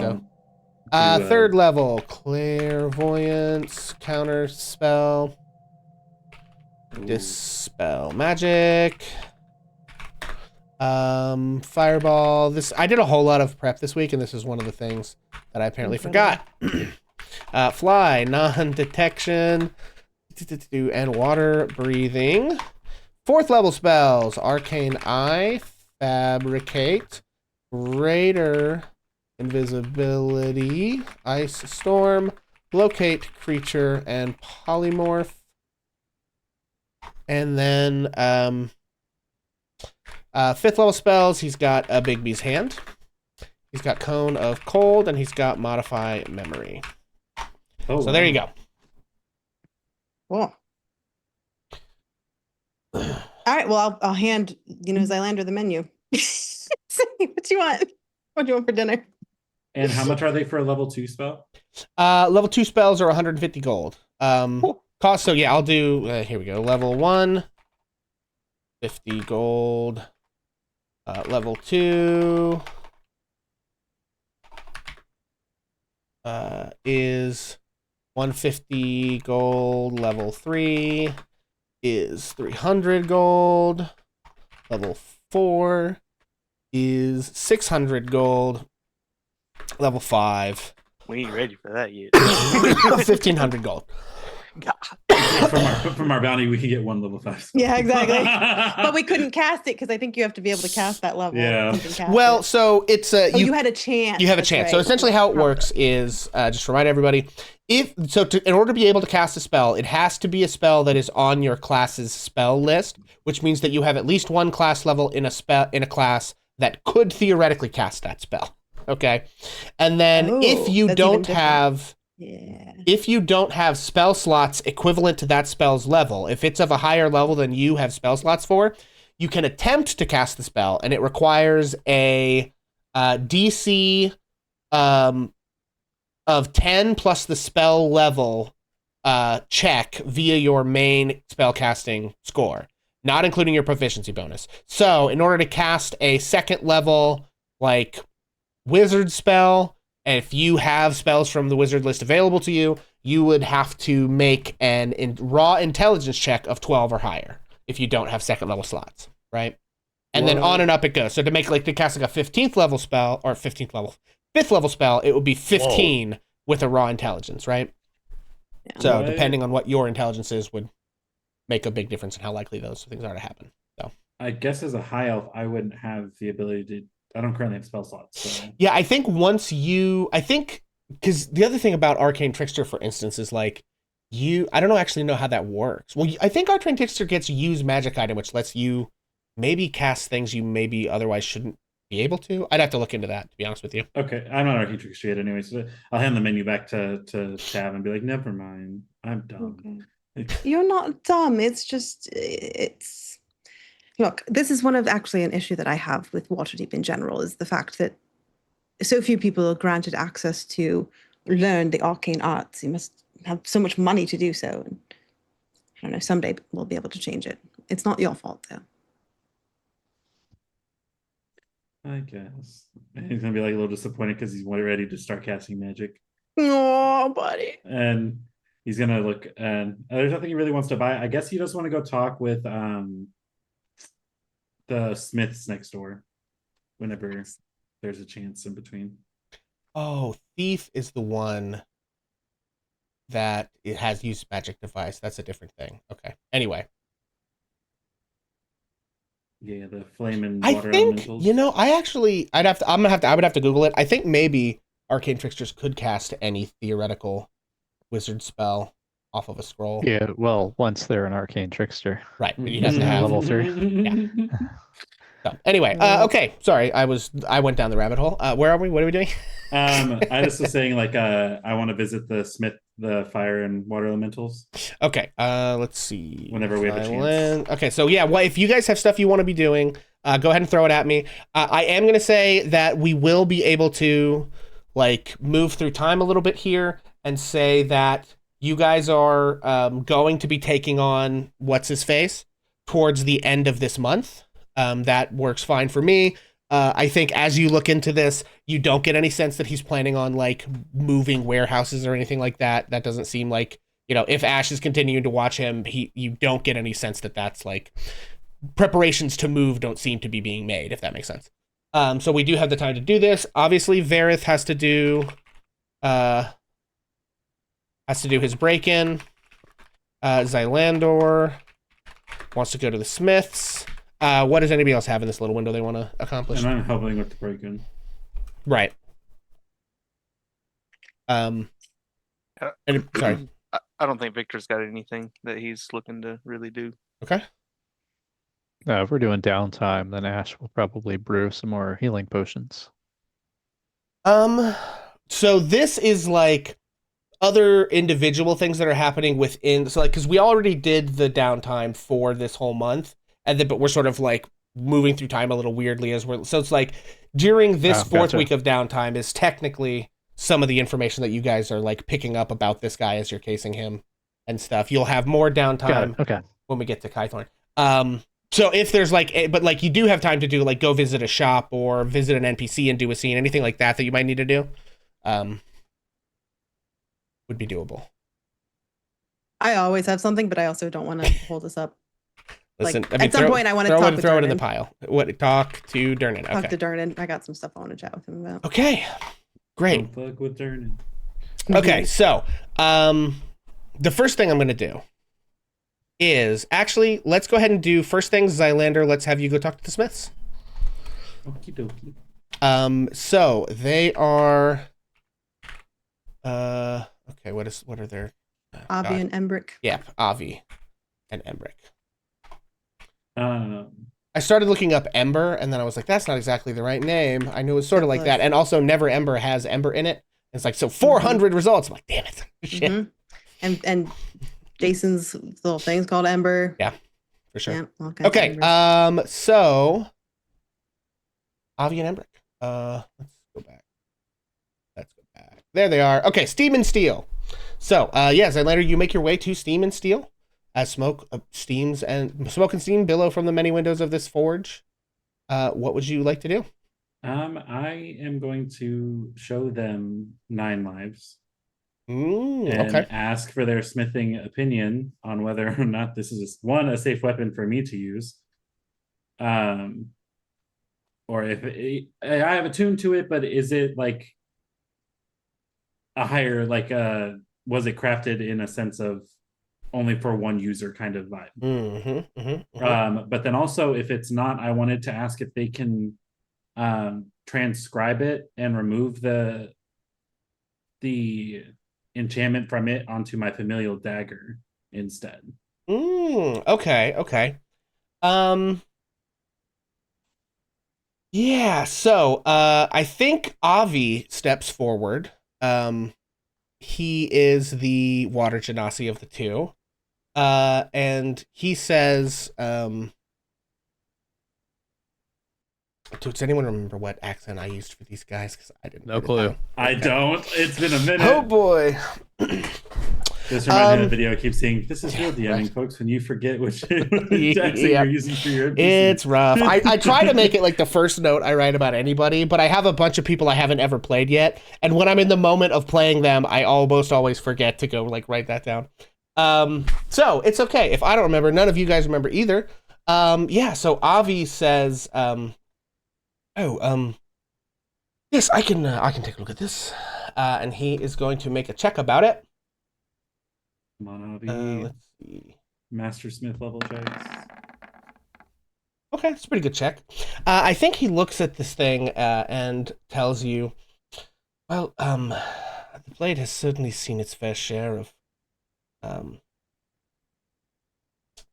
death, but I mean, that's the nature of blades. I don't see it's not cursed or anything like that. It's not, keyed to any one person or anything of that nature either. Okay. It does seem usable. I don't, the magic of making magical weapons is quite complicated. I don't know if it would be very easy to transfer something like this onto another, weapon. But I also would say I don't think it will harm you, or or it's not sentient that I can tell. It's not cursed. It's it just does what it does, I guess. So, okay. only ill intent to which it would be put is, I suppose, one you bring to it, if there is such. Okay. Well, I appreciate you taking the time to look at it. I just, you guys did such a fantastic job with this dagger. I wanted to. Oh, so that's where that thing went. Fascinating. That's where that thing went. Did she steal it? No, but Oh. people buy stuff from us, and very rarely does it walk back into our shop. So it's nice to see it worn with such a place of pride. Yes. It's coming from what I think people call a dear friend, and I just wanted to ensure that I had an opportunity to use it to the fullest of its abilities. Now, let me ask, can you bestow an enchantment of some sort to the dagger itself? Oh. Or does it need to be crafted with said enchantments? Let's take a look.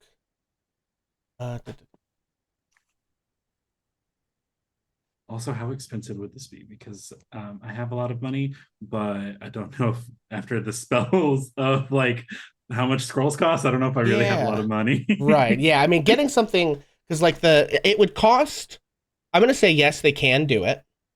And that what that exactly would cost would be in line with the crafting costs for downtime activities in Xanathars, essentially. I think that's probably the best and closest and that would be, well, I gotta go pull that up. That would be the best and closest analog that I have for okay. Yeah, one of the downtime activities was also shopping for magic items. Yeah. Probably also similar. Right. Yeah, so okay, 9 lie. Oh god, did they tell me what? Oh, no, you're wanting to. Okay, so it kind of depends on Yeah. what enchantment you're wanting it put on it. Right? Do you have like a magic item in mind or an enchantment type that you'd be looking for? Kind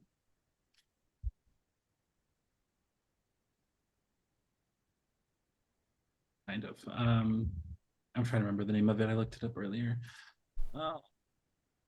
If you start describing the effect, I also might just, you know it off the top of my head, but I also might not. I'm looking at a big list right now. Okay.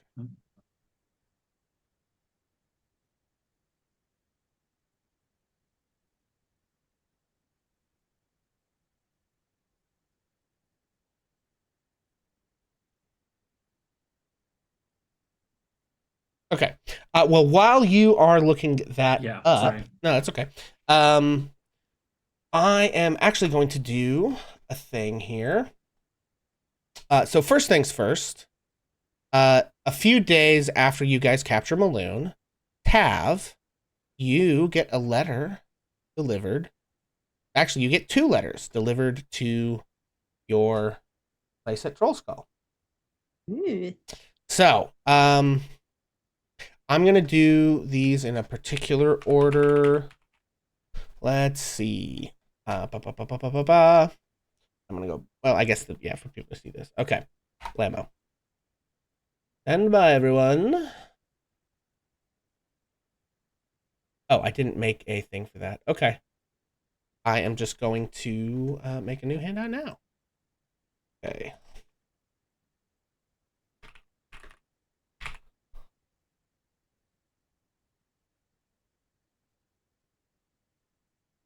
Okay, here we go. Are the have brains to- fiends or undead, or are they They are aberrations, aberrations? Okay. which are like anything that seems like interdimensional, weird stuff, like Illithid or aberrations, Xanathar, the whatever that thing is. Oh, he's a beholder is an aberration, stuff like that.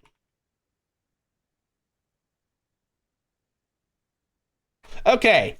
Lamo. So Tav, I guess I'm gonna show this to you specifically. And then if you want to tell other people what it says, we can do that. Also, if you want to read it or not read it, it doesn't exactly matter to me. If you want me to read it and try and be Gale, I will do so. But you get a letter back from Gale.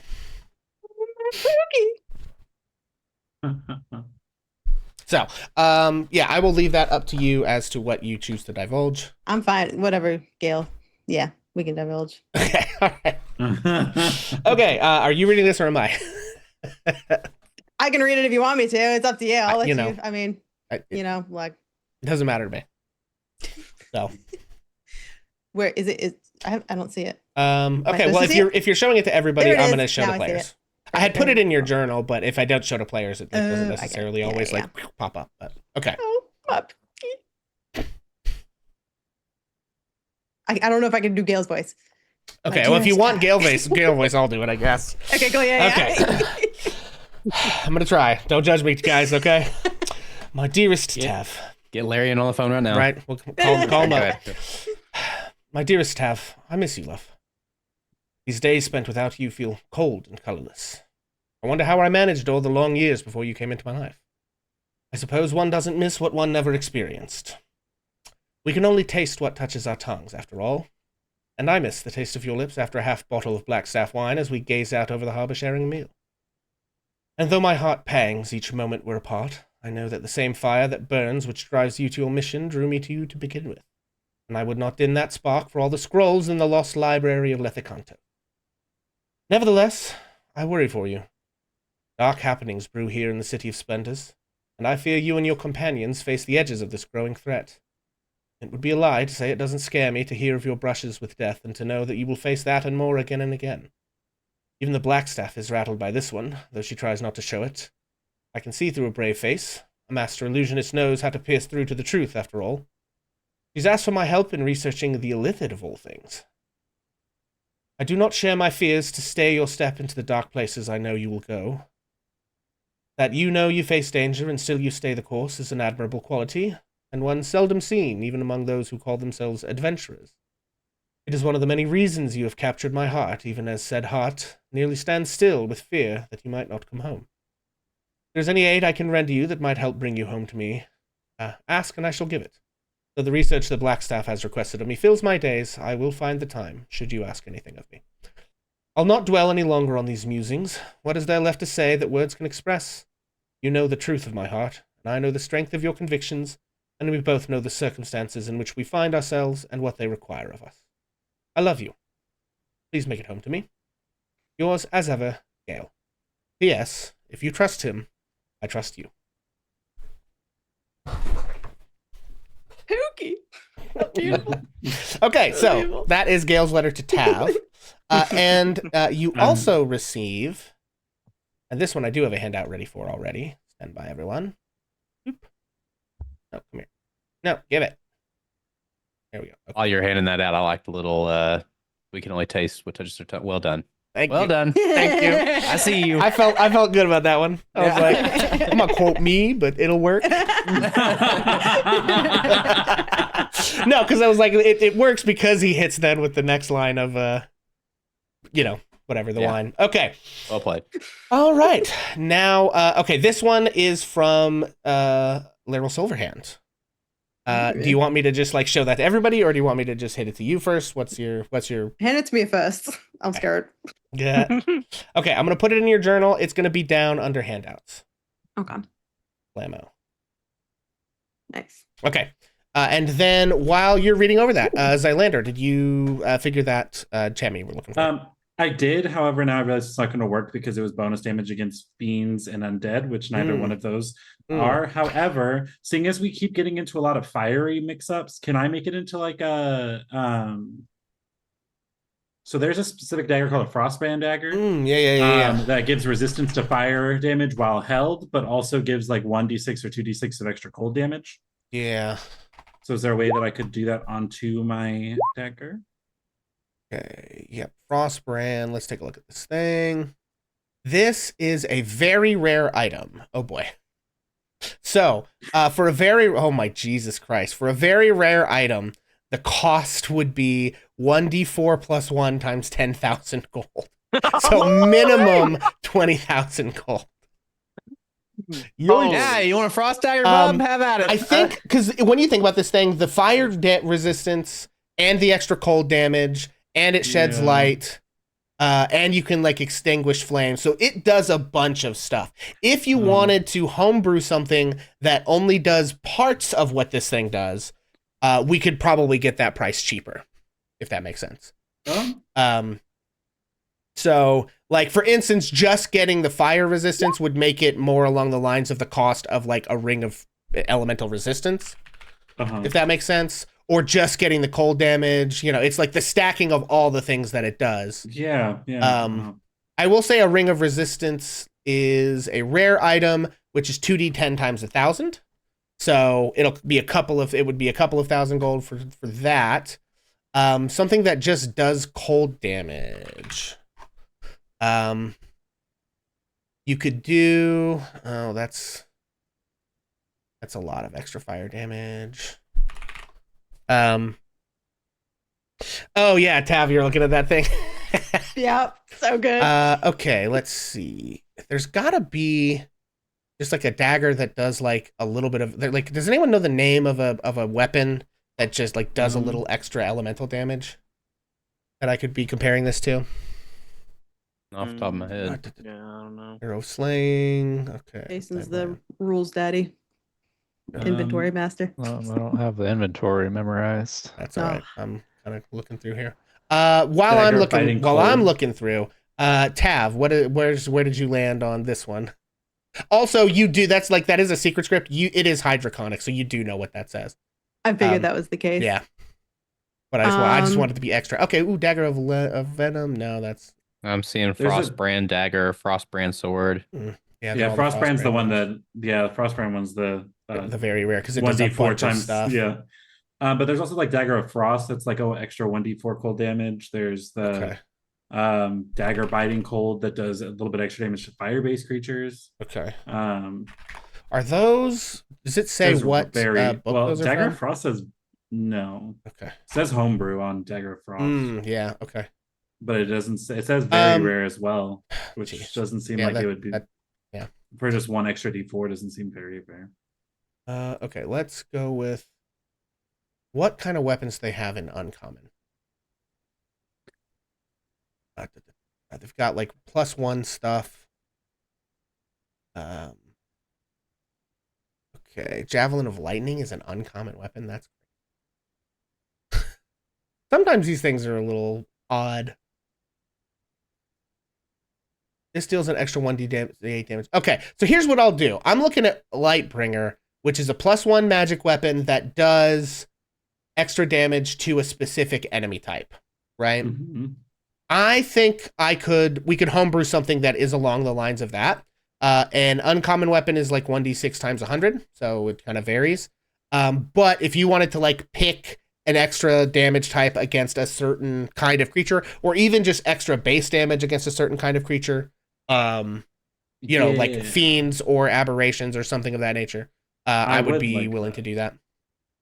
So I would like to do as an aberration. Okay. On my familial dagger. Okay.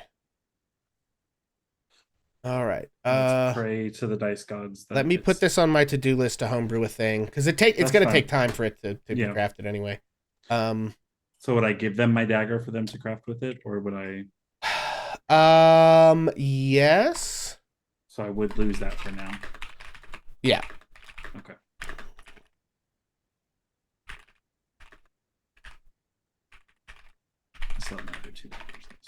Okay, great. So I will put that on my to-do list, and I'll work that mechanic stuff out so we don't have to do it right here, right now on stream. Okay, Tav, where did we land? You may have answered that question, but no, you're good. And do you want me to just tell you what the script says and send that to you separately? Yeah, that'd be cool. I would probably the thing that I would probably share would be let's see, what was it? Blah, blah, blah, blah, blah, blah, blah. I've heard rumblings that among the dancers of the fest halls, they are attempting to make common cause with one another, even with dancers employed by competitors. This development has the fest hall owners quite concerned. They fear it threatens their control of these establishments and of the lives of their dancers and their employees. A curious development indeed. And also just to highlight it, because it's great timing right after literally the night before with Varith, where she basically was like, it's probably best if you don't tell anyone of our connection.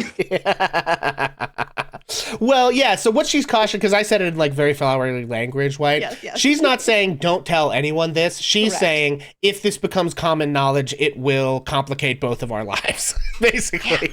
Yeah. So she's saying like, I got enemies, you got enemies, like if this is going to put you in danger. This is going to make them they if can we straight up or blackmail. If this like hits the Waterdeep Wazoo, for instance. Yeah, correct. That's going to make worth life mentioning. Varith even said that to you, like you probably shouldn't have told me that. Yeah. Look, it was too good not to.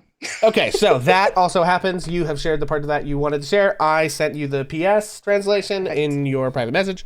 And we have the only two things I have left are Varith break-in and Tav talk to Durnan. I will say actually here as well, Ash, sorry, let me add this to the pile. You get a response to the first letter that you sent a couple weeks previous. Awesome. So let me make a handout for that for you. Real quick. I made one for the one with the graphic, and then I forgot to do the rest of these. It was so good, though. Actually, also, do I roll the D8 for it, or do you roll it? Because I guess I didn't know how expensive it is with their own. Let's have you be in charge of your own fate. Yeah, so it would be a D6. A D6 is what it is, I believe. Let me double check that for you. Roll, yes, 1d6 times 100. Okay. 300. Okay. I'll give it to them to start crafting it. Do I have to pay for it up front? I would say you could do like a half now, half when it's completed kind of a thing. Okay, so I'll drop 150 gold for it. And okay, blammo. Okay, so that should be in your journal there, Ash. I'm going to move it down to where the other handouts are. And then you can tell me if you want that shared with everybody or if you want to just read it. Up to you. Yeah, we can share that with everybody. Okay. Yeah, so Ash, you receive a letter from your, I believe, mom is who you had sent that to. Yep. And the response you get back is, "We miss you. Each day we build back more of the grove. Though what was lost can never be returned to us, we carry on. I know you will find what you seek. You always were my little finder of things. You'd always see what others missed. Be careful. It comforts my heart to know you have found companions. May they keep you safe until you return to us. And I'm already proud of you, son. But I know you're doing as you feel you must. But more than anything else, I wish for your safe return."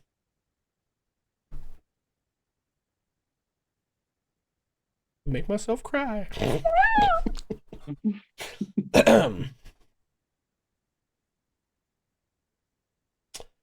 Okay. Yeah. And then unless Ash needs to talk to anybody about that, when we can move to Tav talking to Dernan and then Varys break-in, yeah? I mean, honestly, in this sense of time, we've got an hour left. I'm good if we do the break-in. I mean, it's nothing pressing. I got to do a turn-in, so. Yeah, so I think we're not probably gonna like get through and finish the encounter with the apothecary today, the poisoner. Yeah, so I think let's okay. put both of Alright. these in there, and then we'll sort of like start that, and then find a good out point. So, and I'd rather do your thing before Varys' thing, just in terms of like dramatic okay. stakes. So Dramatic stakes, yeah. Mine's a little much smaller. Cool. Yeah, so you go talk to Dernan. Does anyone else go, just as another, not to like derail too much here, but does anyone else go to the yawning portal? Or is this a Tav solo mission? I don't know. What did Tav tell everybody about it? That's true. Tav really just said, Tav's been thinking a lot about the politics and the state of things in Waterdeep, and she feels like Dernan would be a good, just a good person for advice. So she was going to go just chat with him for some advice. Did you tell people where you were going when you were leaving? Yeah, of course. Would you have wanted company? Sure. Yeah, maybe Ash will wander down there then. Okay. All right. We've got Ash and Tav headed to the yawning portal. Anyone else jumping in for that particular? Yeah, Varys expedition? wouldn't go unless he specifically sought out and asked. So Figure it's daytime hours here. Yeah, Sleeping. Victor's just going to tell Ash to keep an eye on her. Excellent. Now we can kill her while he's not around. No. Okay. Sorry. Yeah, and Zylander. No, I guess I would be just getting back from the apothecaries, so just kind of wanted to chill. Yeah. Okay. Cool. Yeah. So Tav and Ash, you guys make your way to the yawning Apothecary. portal. Not the apothecaries. Yeah. I got it. It's all good. And by 1 second, I gotta move some maps around here. Hopefully, let's just drop that. Actually, drop that right here. Boom. Okay, I'm gonna move you guys to the yawning portal. Not all of you are here, but I'm not gonna delete all those tokens. And yeah, if you make your way up, I mean, it's early in the day, but, the yawning portals will kind of always a pop in place. You see, pretty much all the people in town happen to be here at the moment. You do see that there's a new woman working. So Bonnie has some help from a woman with kind of like dark hair. She seems new, so she's kind of like shadowing Bonnie a lot and helping with things. You see Jalister there, Volo, Rainier, and Floon are all hanging out. There's kind of a whole bunch of people here. You see that the Three Strings and the guy you guys don't know that well, Oz. You guys really don't know him at all, but you saw Varith talking to this band. They have a new person up on the stage with them in the corner. But Dernan's there behind the bar. All right. Yeah. So she'll go on up to Dernan. Okay, we've got Dernan, how you doing today, sir? well, hey there, Tav. What brings you here this early? This time, I promise it's not for drinks. I am a woman who does learn from her mistakes. That said, I've been doing a lot of thinking recently, and you strike me as a man who is both wise and yet strong, and you see all sorts of people in this city. And I wanted to get your opinion on what do you think this city needs? What does the Sword Coast need from its leaders in this moment? Hmm. Oh, that's curious. I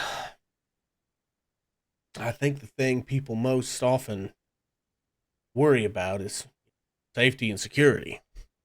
By and large, Waterdeep is, not too bad, I guess, in terms of we're not getting invaded by, you know,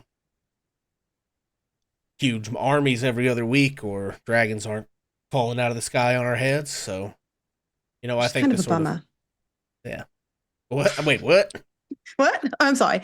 Just sometimes the occasional dragon, not all of them are bad. Right. The question though is, how do you know till there they are, and then there they are, right? I mean, you kind of smell them from a distance. The bad ones have a very particular smell. Well, all the booze fumes over the years, I guess, had done burnt up my sniffer. So Fair enough. Sorry, I derailed you. Safety, you're right. Not being invaded. yeah, people, they want trade to be stable. They want the roads to be safe. They want their cities not to be attacked. They, beside that, most people just want a little peace and quiet. You know, company of a good friend. Those of us who hang out in places like this, with he sort of like points at the magic sword on the wall, with things like that to our name, we don't exactly see the word world normal, I guess. Right? So maybe it's a little hard for me to say what the common folk would like. That's fair. You make an interesting point, though, about something I've noticed. There's an entire guild that's dedicated to ensuring that the lanterns are lit and candles are always available. And yet, I've noticed much of the Dark Ward is not offered that. Well, it ain't that it ain't offered. They make attempts, but I guess it would be difficult to have enough of a guard presence to protect candles. They put them up and then they get stolen, and then they don't put them up for a while, and then they try again, and then they all get stolen again, and round and round it goes. I see. Well, your tavern sits kind of at the crux of 3 different wards, does it not? The Dock Ward, Castle Ward, Trades Ward. That's one way to put it. Do you suspect, have you happened to have heard any rumblings of splinter factions operating out of the Trades Ward? Factions of what? Oh, Turnin. I know you overhear these things. Interesting question. Stand by, everyone. I think Tav's probably gonna give a little side wink to Ash, who's probably sitting near her, I guess. Yeah, I he's think. just Go ahead. hanging. Ash was just hanging out at the bar, just Mm. kind of watching things, listening to the band. Yeah. Speaking of the band, you do notice this individual, the new person playing with the band, is a young elven man. He has heterochromia, so he's got like one brown and one blue eye, and one of his hands is this sort of like artificial clockwork contraption on his picking hand. For his loot. Yeah, and then he just kind of strikes your eye because he's got a somewhat. This is new? Yeah, well, he's new, and it just has a very distinctive kind of Yeah. visage to him. It's like he's an eye catcher. Parts of his hand glow a little bit, he's got 2 different colored eyes, so it's a little like oh hey, what's that? But yeah, so Durnan responds and says, the problem is the position like mine, Tav, is it ain't that I don't know everything. It's that I know everything. But I don't know what's relevant to you.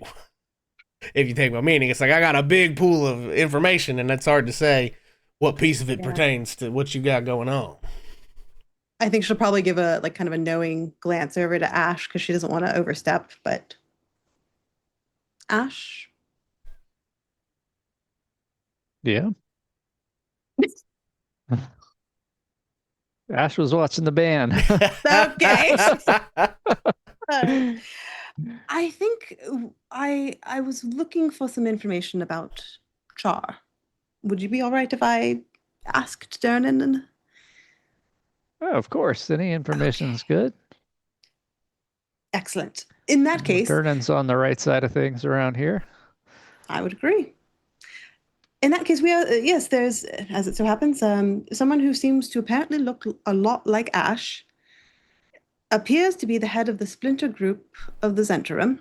It's causing a bit of a ruckus, and we're trying to locate this person. And I know she is not operating out of the dock ward at this point, and I suspect perhaps the trades ward might be instead where she's residing.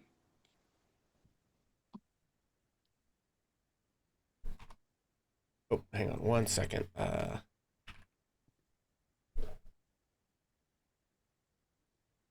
have to look at some stuff.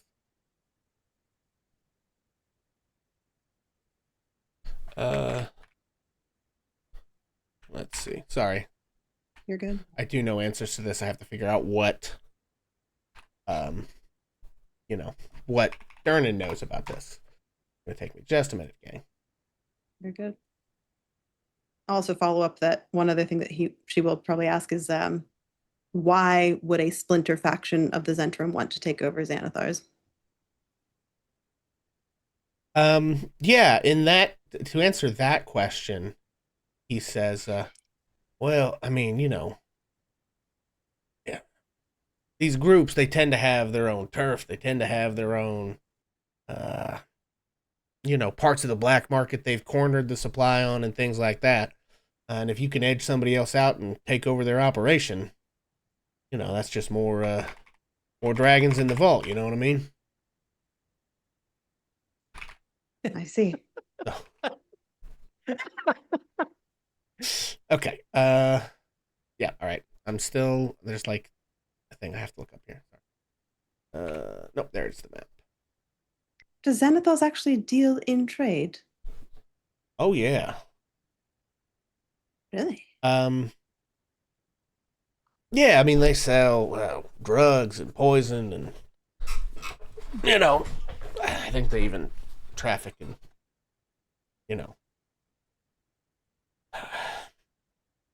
captives. Let's say. Oh, lovely. Yes, we've met some of their captives. Yeah. Yeah, trades ward, I don't know. I don't it's actually typically pretty quiet. Haven't really heard much of anything going on over there. Curious. Nothing suggests that to me, but listen, I'll tell you this. If she's keeping her head down enough that, the sly one can't figure out where she is, she's good at covering her tracks. Fair. With her and whoever she's, working for. Fair enough. Ash, any other inquiries? I don't think so. I had some ideas on how we might triangulate her position, but know where we might find some more paper birds around here in town.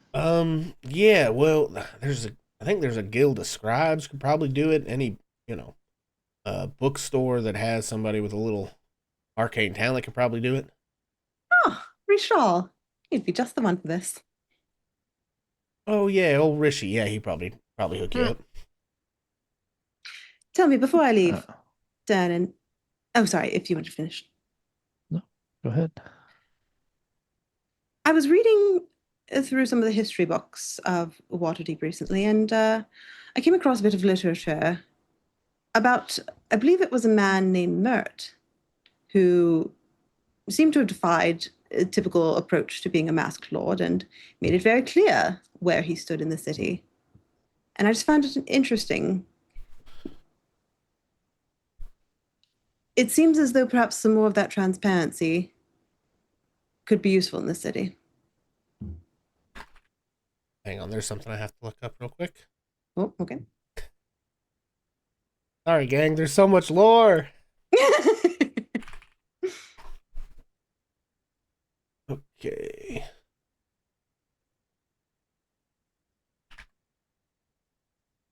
Oh, yeah. Old Walrus. Walrus, is that what he went for? He got a big old mustache. Oh, beautiful. Yeah, no, he and I, we go way back. Oh, is he still in the city? He comes and goes, I suppose. I put my roots down here. He points at the well that, leads to Undermountain. I just felt like the right place, but no, Mert still got that old wanderer spirit that they likes to explore. But yeah, he does, he likes to tell long-winded tales, and he's a bit of a braggart, but there's some truth to some of it, I suppose. Mostly the parts. If he ever tells you about anytime I had to save his ass, that part's true for sure. But yeah, I mean, with that, yeah, no, he does. He likes the attention, so he did in fact reveal his connection to the city, I guess you could say. To my knowledge, it seemed as if it served the citizens well. It gave them someone to whom they could actually go and see if progress was being made on their behalf. Yeah, I mean, with the amount of bullshit that falls out of that man's mouth, I don't know if you could exactly call it transparency, but Fair certainly enough. to have someone with whom to go, openly petition, aside from just the open lord who,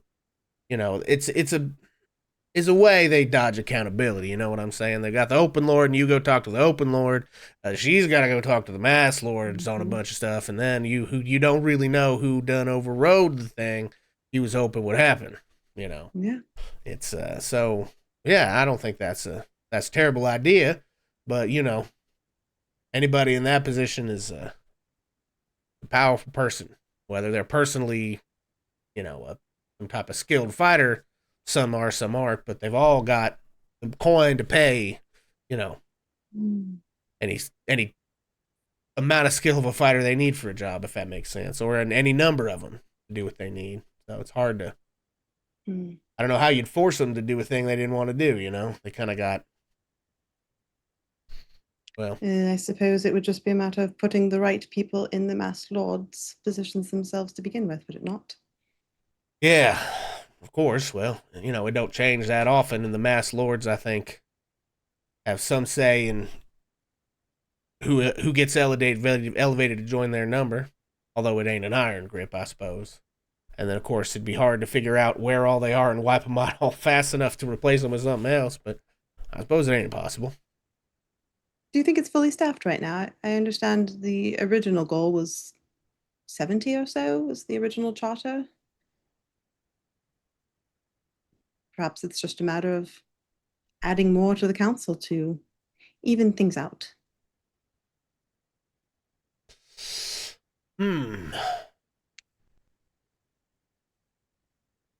Yeah, well, there were some assassinations last year. You well know, I suppose.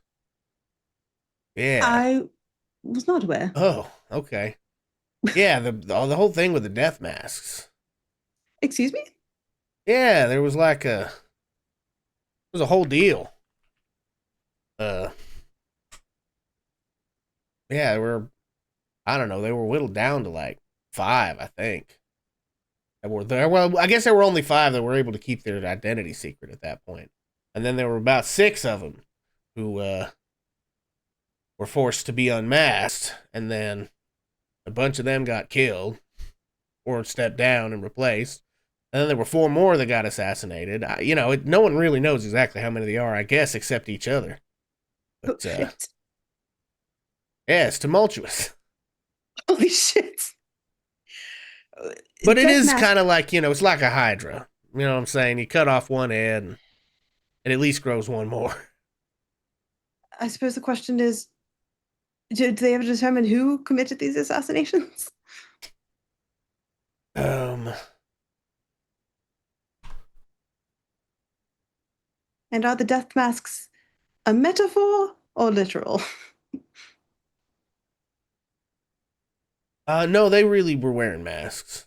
Yeah. Well, I know the mask lords wear masks. No, I the meant- killers. Yeah, no, the death Oh, masks. the killers. Well, it Oh was my- kind of a double entendre, right? Because the killers were wearing masks, but it was kind of like they were mocking the mask lords. Just like, oh, I'll wear a mask, and then you won't know who I am when I, knife you in the back and all. Yeah. I'm sorry. There are two people on the cover of this adventure that I've been trying to figure out why they are holding what they're holding, and there was one of two options, and now I have a second option for what those masks are that they're holding. Anyways, sorry. Okay. Well, this was enlightening. Well, glad I could be of help. And what's the name of the new musician? Oh, Oz told me they just kind of came to town recently. Cece, I think they call him. Easy. Yeah, that's like a nickname, I guess. He's friends with those guys. He sort of points over at another two folks sort of sitting in a nearby booth, kind of watching the stage. There's a massive half-orc individual with a, shiny golden battle axe on his back. He has kind of like black hair that falls to about shoulder length. And then there is another young man. He's in sort of like priestly-looking armor, cleric type stuff. He has like blonde hair, and he's sort of sitting there with a half-orc in there, talking, drinking, and watching the band. Noted. Well, I don't want to take up anyone else's time. Certainly want to come back though and meet these wonderful fellows. You think they'll be around for a few weeks? Yeah, I think they're looking for. I guess they're looking for someone to help them with some. Adventurers always are looking for somebody to help them with some kind of job thereafter. God, you can't say that and then not have me ask them. But give me that battle axe. Excuse me, sir. I've got a friend who would really like that. I mean, I don't know. Maybe you can ask him where he got it. That's true. Oh yeah, he sort of like takes a tankard as one of the waitresses comes up and says, hey, "Mel, would you take this on over there?" And he sort of like hands her a couple of drinks, to take to some patrons. Mel, do you mind if I actually take it over instead? Oh, she sort of like looks at Durnan, and Durnan sort of like cocks an eyebrow at you. I just want to go say hi. Oh, he shrugs and like nods, and Mel says, "Oh, okay." Pleasure to meet you, right. by the way. I'm Tav. Oh, okay, nice to meet you. Yes, I'm Mel. Your shirt is nice. Oh, thank you. That's quite sweet. I love the color of your hair. Oh, thank you. It's I picked a good one. Right on. And she's going over to the table. I'm just gonna go over to the table. Okay. Yeah, you head over to the table with these people's drinks. And the half orc looks at you and says, what happened to Mel? I had to come over and I thought it would be less awkward if I brought drinks. I have a friend at home who I know if I told him about this beautiful axe of yours and I didn't ask where you got it, that he would be so mad at me. Oh, And she's going to hand the drinks over as she's just kind of delighting at it. yeah. He says, oh my gosh. Yeah, thank you. This is, hang on a second. Can I name this thing? Okay, I have to go look up So, Nice axe. yeah, right.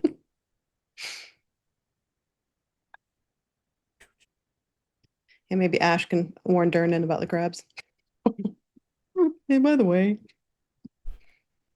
Okay, it's gone. Yeah, he says, oh, thanks. Yeah, it's, well, I like it because it's shiny. I think that's why my friend would like it too. Yeah, no, we picked this up off of a, what was it? Yeska, what was it? It was the Barrow, weren't it? Yeah. Oh, did you And say he says, yes? right, it's, it was the Barrow, yeah. Hold on. I'm waiting for VP to hear what is being happening. I feel like it's not clicked yet. What?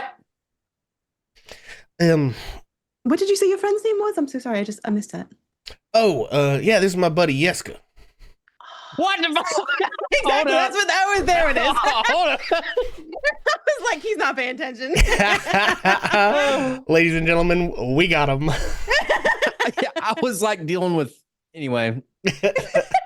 Yeah, maybe some of you should have come to the bar today.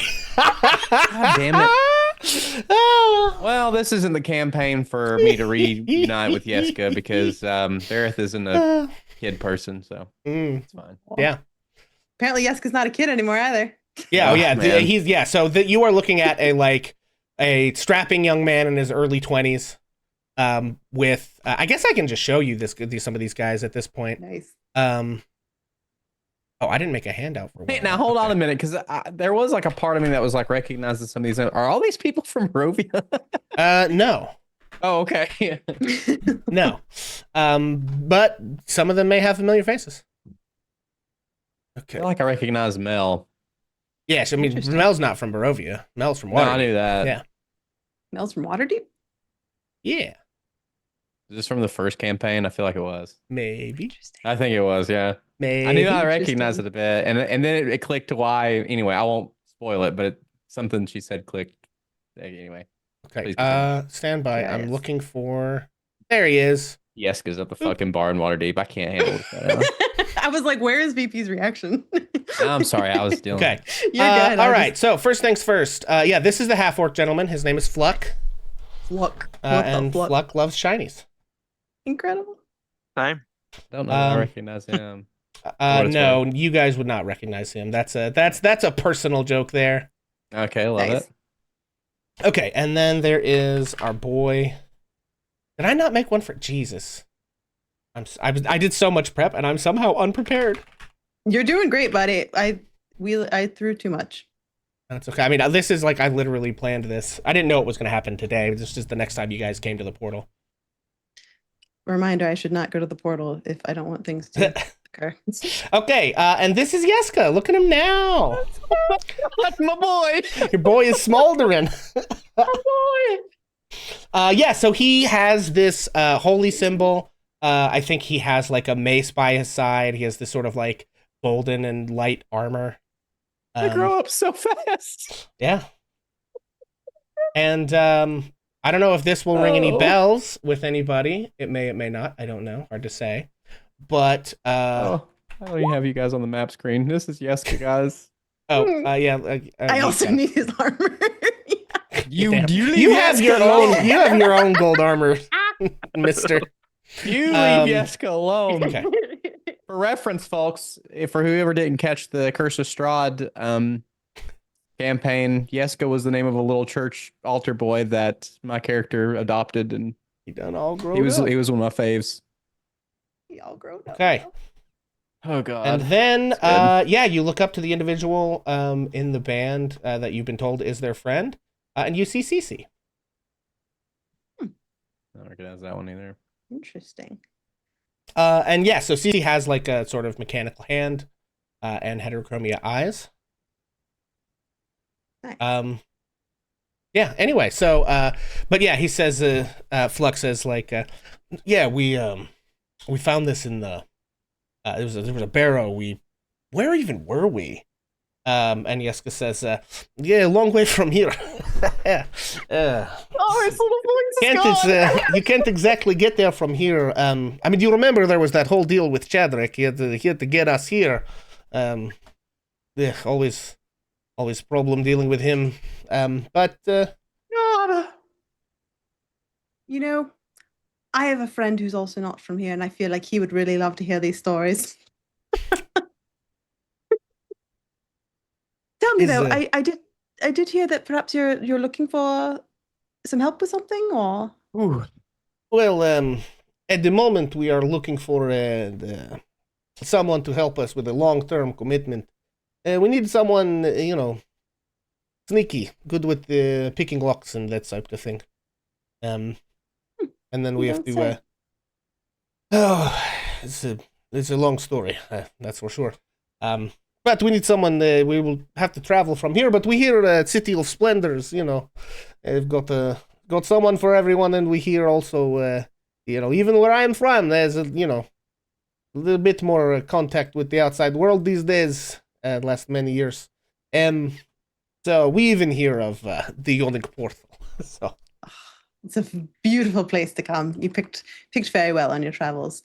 I will say I'm not quite the lockpicking type. However, I will, if it's all right with you, pass your names along to a friend of mine who might be of interest. Yeah, well, all right. I mean, you here at Yawning Portal, are you adventure? I'm not quite sure that one battle counts me as an adventurer at this point, but Oh, she's green like you, Flock. Flock says like, no, that's a different kind of green, Yeska. It's not the same thing. I think Ash will pop into this conversation after hearing this. And, absolutely. be like, I don't know if we're adventurers yet, but we are investigators. We've got a business. Oh, yeah. What is your business? The Crimson Inquest. We're a new company in town, but we can infiltrate. Oh, I see. Well, so this friend you speak of, is he a member of your group? Yeah, we got a few of us who fit the bill. Well, we're looking for someone to be member of our group. I don't know if it's... okay. I do appreciate the thought, but I would hate to be a poacher. Not like Fluck here, eh? And Fluck is like, that was one time. As you guys are talking, the band sort of finishes the set that they were working on. And their friend sort of comes over and stands and says, Fluck, yes, who are these guys? What is this all about? And they say, oh, Cece, this is, I'm sorry, actually, I don't get your name. Tav. Nice to meet you. Tav and, Ash. This is Tav and Ash. Tav and Ash, this is Cece. Pleasure to meet you, Cece. Your friends were just regaling us about some of their tales. I couldn't help, but even from across the room, between the battle axe and the armor, it had to have caught my eye. Oh yeah, listen, they tell a tale, but probably not as good of a tale as me. Oh, is that so? Oh yeah, I'm I'm the bard of the group. I'm the one that sings the songs, tells the tales.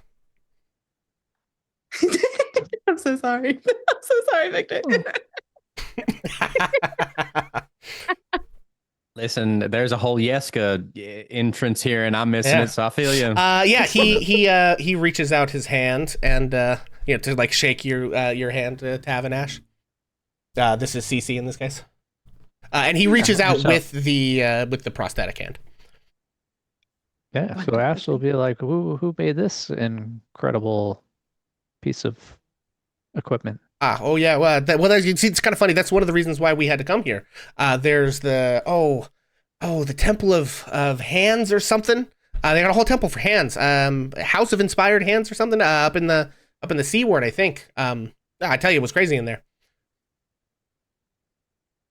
Yeah, you came here to get it or get it fixed? Is this new? Well, yeah, no. So that's why I met these guys. I met Yeska in. It was kind of a weird place. I'd been there like one time before, I think. it's foggy all the time. Yeah. And it was sort of an accident the first time I was there. But then we made it back okay, and then there was a whole bunch of other stuff that happened. That's not important to the story.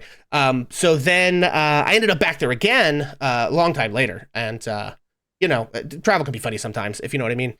And yeah, so then I ran to Yeska, but in the sort of adventures that we were having there, I lost my hand, and he sort of like points at the loot. He's like, well, we couldn't really have that. So, we were asking around, seeing where I could maybe get a hand, And somebody said, we talked to this, who was that guy again, Yeska? It's Shadrick Lichstitcher, the Witch of Mount Gacchus, yes? And he told us that he knew a place that he could send us to that, where they had a whole temple for hands. And so I was like, we gotta go, let's do it. So they made me a hand, and then we also have some other stuff we gotta be getting up to. That was what we were trying to do in the first place when I lost my hand to begin with. It's not the first time I've had a different hand, actually. But these are better.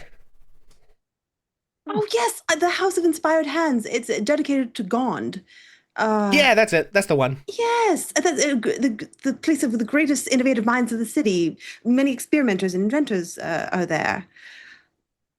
Yeah. Yeah. So anyway, we're looking for somebody sneaky to help us out with some stuff. Okay. And I also I don't know what the chances are, but there's some people I'd be looking for. Maybe if you guys you said you investigate stuff, maybe you could they're probably not here, so maybe you don't know anything about it, but if you happen across them, you could tell them I was looking for them. Yeah, absolutely. Who might yeah, there was this there's a whole bunch of them. They honestly probably all went their ways after a long time. But I knew him when I was a kid, God, it's been so long, it's hard to remember. Liam, I guess? Yeah, that was it. Liam. You motherfucker. I'm still not. I'm not seeing it. I'm trying so. No, it's not. I'm not seeing it. It's literally him. What do you mean? No way. Yep. You son of a bitch! Both of them at the same time. Holy shit! Anybody want to explain to the rest of the class? So, anybody that we happen to have known from Witchlight who could have, might be missing a hand, lost a hand in battle, traveled here and there. CC. Yep, I'm seeing it now. Oh my god! Claw. Fucking Me with Clapperclaw. Clapperclaw and Yeska. Why do you love me? I don't know what the fuck. I don't know. Holy shit. Sometimes your friends are in the bar. I don't know what to tell you. I just love that we've played enough D&D over the past several years that there's this many character references. I don't know why that just clicked for me. Yeah, for welcome to Oh the my party, God. bud. No, just I to just sort of feel- like tell the backstory here. I was watching you guys playing through Witchlight, Right. and when the thing happened where Clapperclaw like gets out and goes to the thing, and I was like, Yeah. oh man. Oh, and my then I was God. like, and there's Barovia, and there's Yeska, Yeah. and there's Clapperclaw. Oh my God. You bitch. So I was That's like, so what good. if these guys are in Oh an my adventuring God. party just doing completely unrelated shit to you guys and happen to be in Waterdeep? So not only Oh, good. am I missing Yeska, but I'm also I missing know. I feel Clapperclaw. really bad now that I chose to go to the fucking bar. Like, Fine. Hey, I love it. Sometimes the GM asks questions like, who all goes to the bar? And sometimes there's more Well, stakes this to that is- question than you This realize. harkens back. This Yeah. harkens back many years ago during Curse of Strahd, where I made choices based on what I think my character would do, and that's exactly what happened here. And you know what? It's fine. Hey, listen, you made choices based on what your character would do, and I made choices based on what reality was, and here we are. I can't fault you. So is CC looking for Liam? Yeah, I mean, it's sort of they're on a completely unrelated mission, but he's also just like asking people to keep an eye out. You know what I mean? Oh my So then, who's the gosh. sneaky person that he's looking for? No, they just are trying. I'll just sort of, they're trying to find a like they've got a bard and a barbarian and a cleric, and they're looking for a rogue to sort of round out the party for some shit they got to do. This is not something that's Basically. going to happen on stream, but we're going to have a conversation later on if, Jessica ever got to meet Pretty Lady again. And anyway. Right, yeah. And then this part of the reference is totally not something any of you guys would like get or care about, but oh boy, this is going to bring the vibe down a little bit. I had a friend who passed away recently, and Fluck was his first character. Oh, Well, hell yeah. We love that too. Hell Let's yeah. go. What a beautiful little ensemble. Holy shit. Woo! And then, like we said, Mel is from the first Waterdeep. Yeah, and campaign, you guys so- have run into some of the other folks from the first campaign as well. Victor, Bill was the guy who knocked you out in the pit fight. He was the barbarian from the first campaign. Well, listen, I need to redeem myself at some point. And then Oz was the bard from the first campaign as well. So yeah, people are, popping up. Essentially, what I'll tell you with those guys, the stuff that happened in that campaign that didn't involve the part where they did the actual quest you guys are doing, that is sort of still happening in the background just as like Great. references for my own amusement. So, That's funny. yeah, anyway, so while I had like Yeska and Cece, and it was like I had a different barbarian slotted in that slot, and then that stuff happened, and I was like, oh, okay, we got to do this now. So in any case, but yeah, Flux's one characteristic was that he loved shinies. That was his whole motivation as a character. That's all that he gave a shit about. Hell yeah. Anyway. Well, we love to see Fluck watching over CC and Yeska. God damn it. Hell yeah. It's a Hell fitting, yeah. a fitting role. Also, I love the fact that of all the moments for Tab not to plug the Crimson Inquest is, the perfect timing. But she wants to scream it after she just committed 2 murders. But she doesn't want to tell the people that are like, hey, we might actually be able to work for you. Tav has come to realize that might have been a mistake to have shouted it from the rooftops. Yeah. Again, she's a woman who learns, okay? She makes mistakes, but she'll learn from them, all right? I will also say that like I had these guys in the background and was describing them, and it was also possible that Tav and Ash would have left the bar without meeting them, and some other time when you guys came back here as a group, they would have been there. We're only on this timeline where it happened this way because Tav saw the axe and was like, I gotta go talk to that guy. I know. But it's because you pointed it out, and it just felt like when the DM points out something completely randomly in the whole bar of people, you gotta. Yeah. That's well, there were another other things excuse I than didn't would've point used. out, like actually, Victor, that guy who knocked you unconscious, is here with one of his other friends. Yeah, I Who see Arlo actually, down there. Zylander, you would have recognized that other guy from the card gambling situation you were in before. There's Easter eggs everywhere. Wait, the one that got arrested or the one? This is when you tried to run the card gambling scam yourself. You remember that? It was like your last week of. Yeah, but didn't somebody get arrested that was involved with that? No, the Because person I that got failed? arrested was someone involved with gave you information about the house you broke into on the first week, Oh, that's right. and that person was arrested on an unrelated matter, Gotcha. but also knows things about your situation. So in any case, So yeah, I thought that Tab just went over there because she saw a shiny because the whole dragon thing, right? That's where I would have went with that. Who's profiling now, I learned it from the Yeah. best. I don't know what you want. huh? anyway, I promise the whole game is not just going to be about these references, but it was a lot. I of fun live to for sort of them. Slip these things in here and there. Listen, if nothing Um, else that I get from this particular session is I get to know that Yeska and Cece went on to live very productive lives after Yeah, their they're actually terrible, higher terrible level fates. adventurers than you guys are at the moment. Hell yeah, Incredible. dog. They better So be. it's Live like with it. I did like that dynamic of like Yeska was like the little sort of like nascent adventurer, and then now you guys are like, they're rocking up at like 5th level, like what's up everybody? Anyway, okay, folks. That's all I got. As I continue to listen back to Curse of Strahd, every time Yeska pops up back, you made it, buddy. He makes it out, baby. He's having his own real adventures. And it's got to be like what 15 years since then or something. Like he went from being like So 6 good. to his early 20s. Yeah. So Dang. My guy. Well, at the risk of not getting to anything else, I think that's all I have.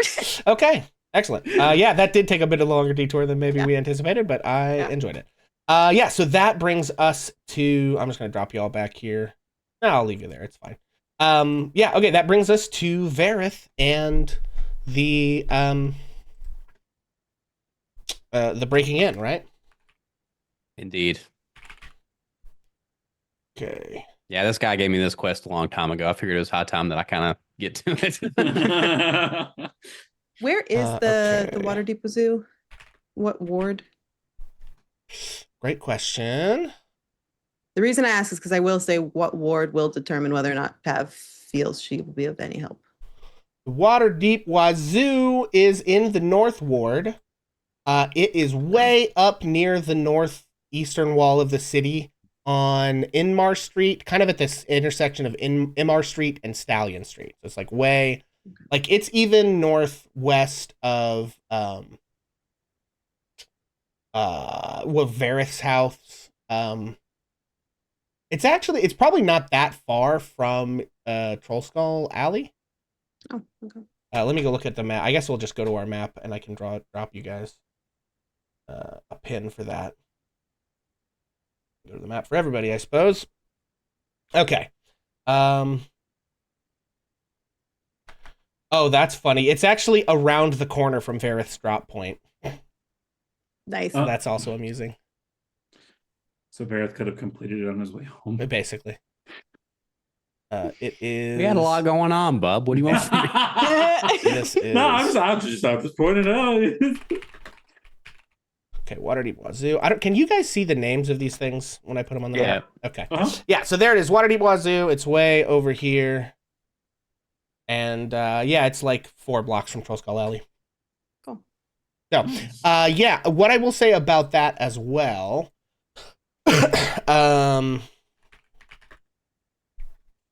Is Blammo.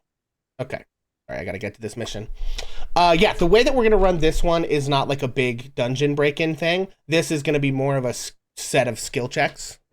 And there are opportunities you would have. We're gonna kind of narrate it. There are opportunities you have if you want to like investigate and try and find other stuff going on in there. But Yes. the bare bones of these are getting in and out without being seen requires 2 successful dexterity 15 stealth DC 15 dexterity stealth checks.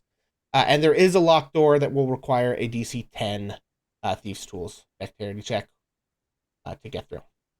So, yeah.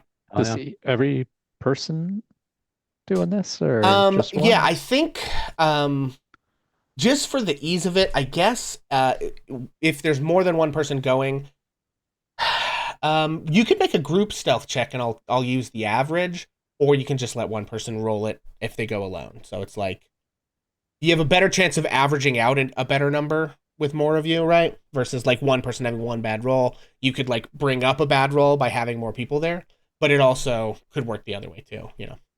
Yeah, I would suggest Victor and I, if we do come, it'll be to keep an eye and cause a distraction if something goes awry. Yeah, you don't want me trying to stealth. Yeah. Or- Yeah. I I've already mean, so failed multiple again, times. to kind of be full disclosure. Oh wait, one I don't night- think you guys have even told me this. Oh, that's mission, true. That's so- true. Yeah. Yeah. That's what I was going to say. One night in the next week and a half or so, Vareth is going to go, late night and knock on Ash's and Zylander's door and be like, "It's time if you guys are ready." And then he would just sit out with them too, to be honest. Okay. That was Yeah. his original plan. Got it. I forgot. Yeah, that so was that. let's just so I can get it in my notes, let's pick a day for this. So you guys captured Maloon on the 13th and had stuff happen on the 14th. Let's maybe say you pick like a weekend night. Oh, here's one. This is good. The next 2 days, the 15th and the 16th, are both new moons. So it would be even perfect. darker than usual. That would be beautiful So for me. let's pick the 16th, and this is going to be Vareth breaks into Waterdeep Wazoo.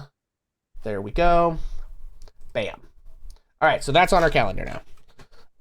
Yeah, so if you want to go ahead and talk about your plan at all, it's pretty straightforward. Just like make the stealth checks, but I don't know if you have any specific ways you're approaching this that might influence, how we Yeah, adjudicate some so things. I think that the main idea was for me, other than, character bond developing, I I figured it wouldn't hurt to have some eyes look out. And then if he comes across any locked doors, funnily enough, I'm proficient at these tools. I don't have any.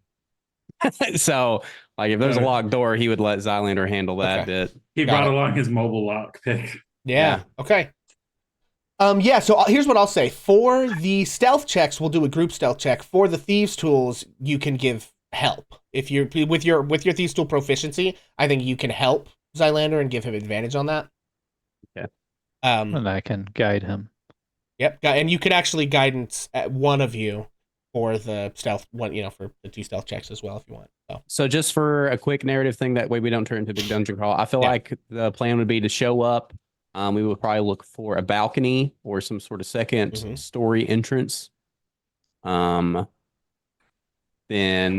I would say that if there is an opening for Jerry to go in and check and see if anybody's still there, that would probably be one thing that they do.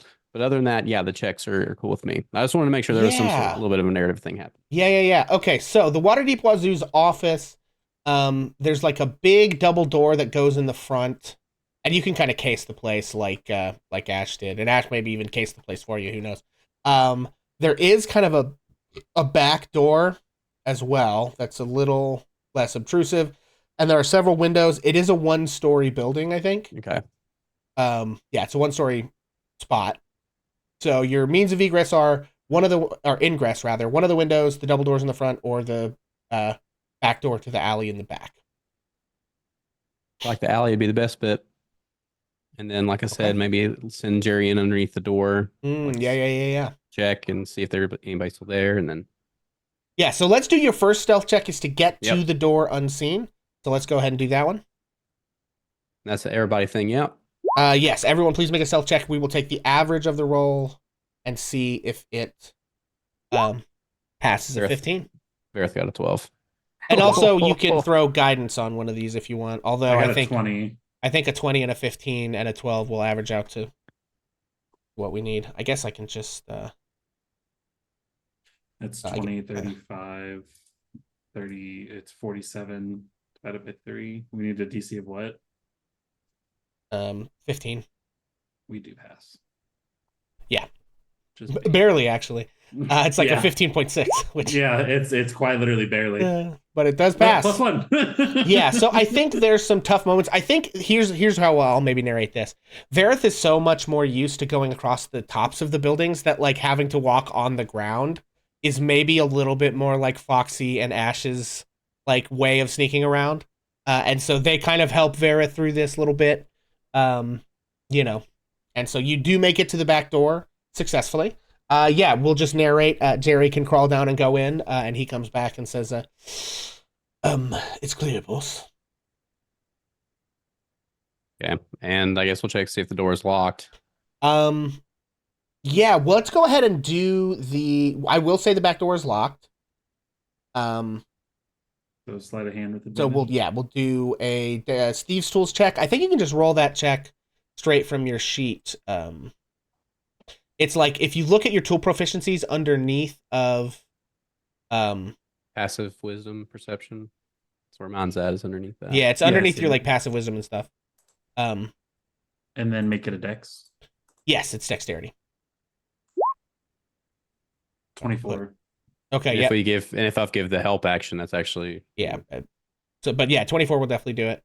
Hang on, I'm putting these people where they belong. I really could do this another time, but it's on my brain right now. I'm gonna do it. That's the kind of person I am. Sorry, gang. Lamb. Okay, yeah. So 24 gets you in. A few quick, careful prods with these tools. Back door pops open, and you find yourself in. Wait, why did that not? Give me this, thank you. You find yourself in the office of the Waterdeep Wazoo. This back door, there's like, it's kind of a storage area, and there is kind of a big, like, some weird contraption that they use to, I think, make the papers and stuff in the corner of the room. There's another door. Once you're in and can, like, shut the door and stuff, you kind of just like walk into and figure out which one of these guys' offices is the main office. and you can plant the thing. Do you want to do anything else? Like, do you want to look around for other stuff on the desks, or is this purely like a get in, get out situation? I mean, so for me, I think that would take just a few minutes to maybe go through the guy's stuff to see what else, maybe they're Yeah. working on, but Okay. I don't know that I don't know that Vareth would go around the rest of the office to Yeah, I search mean, I it. think like surmising that the important stuff would be on the editor's desk essentially. Um, you can search that. If you take a minute to do so, the only thing of interest you find is a sort of like receipt and contract for an ad buy in the paper. You check the name of who ordered the ad buy, and it is the Noble House of Castellenter, advertising a charity event on Founders Day, where the poor and downtrodden of Waterdeep are invited to feast and party at the Castellana Villa courtyard for a wonderful evening of charity. Thank you, Jerry. Yep. Yeah, Jerry reads that for sure. Yeah, sorry, go ahead.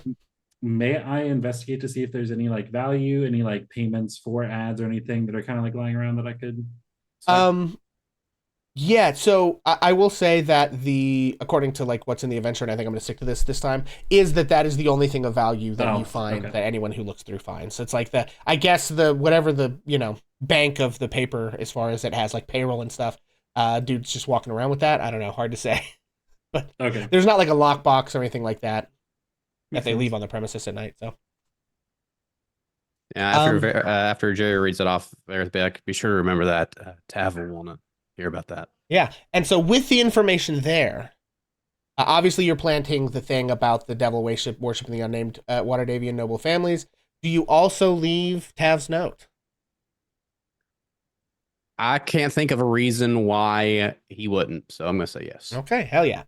All right, so you leave Tav's note, and all we require now is another stealth check, DC 15 average, to see if you guys... oh boy. Oh no. I'll be honest, I'm burning my Inspo. chat. Yeah. Inspo. Yeah. Okay, so Vareth burning chat inspo. Oh, Ash. minute. Okay, Ash bringing it up. Well, this might be bad, but I already said that I would, so Yeah. it's better. Okay. So. All right. Okay. Okay, and we can add 1 point of guidance to somebody. Okay, so we've got a 23. It's 16 right now. Without the 1. Sorry, what was the...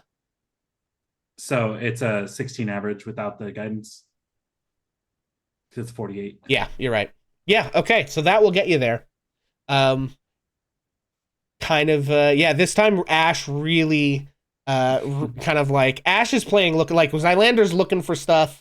Like, what can we find? Is there anything of value here to Jack? Vareth is having Jerry read him this ad buy, but Ash is the one who sort of clocks, like, I think he like hears some footsteps like outside the window and is like shushes everybody and gets them down so that like nobody can see in to see that they're like fucking around in there. And then after that, you drop the stuff off and make your way out and return to Troll Skull Alley.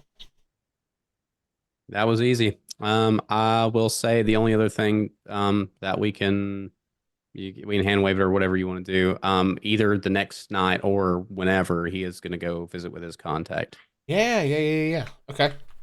But that doesn't have to be right now. That's the only other thing. Depending. Let's go ahead and knock it out, and then we'll probably stop after that, if that makes sense. So just because we're not going to get it into the other thing at all, and we want to be out on our time. So you go meet your person. You find him in his place where he is, and in this moment he is not in any kind of disguise. So you sort of like run up on him in the place, and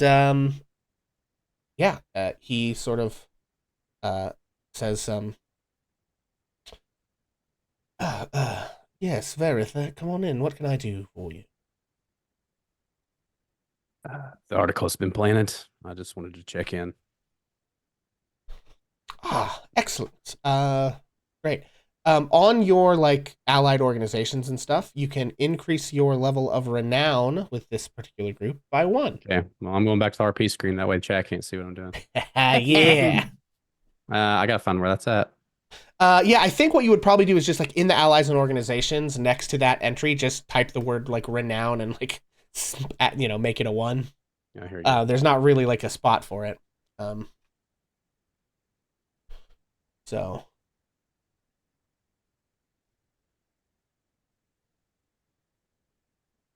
Yeah. So if he would probably say, "Is there anything else you would need of me?" and not at the moment, but if something comes up, I'll be sure to let you know. Just check your drop. Okay. Well, if that's the case, I just have a couple things I'd like to ask. First, I'd like to buy some just straight up poison. I'm gonna need it a lot quicker than I thought, and Oh, if I could just buy some, that would be great. yes, of course. Call it I'll give you a little discount. We'll call it a reward for a job well done. Yes, that's exactly why I wanted to do this way. I thought it would be discounted. Yeah. So let's see. I think the drought poison is normally 200 gold. So we'll knock that down to 150. God, math. So yeah. How much gold do you have, VP? 273. And it's gonna be 150. So it's 122 left over. 122. 23. Okay, thank you. I really don't math, guys. I hate it. It makes my brain go fuzzy. All good. 3257. Okay, and then he just a couple of quick questions if you have the time. I'm trying to make this fast because I know we're down the last 10 minutes.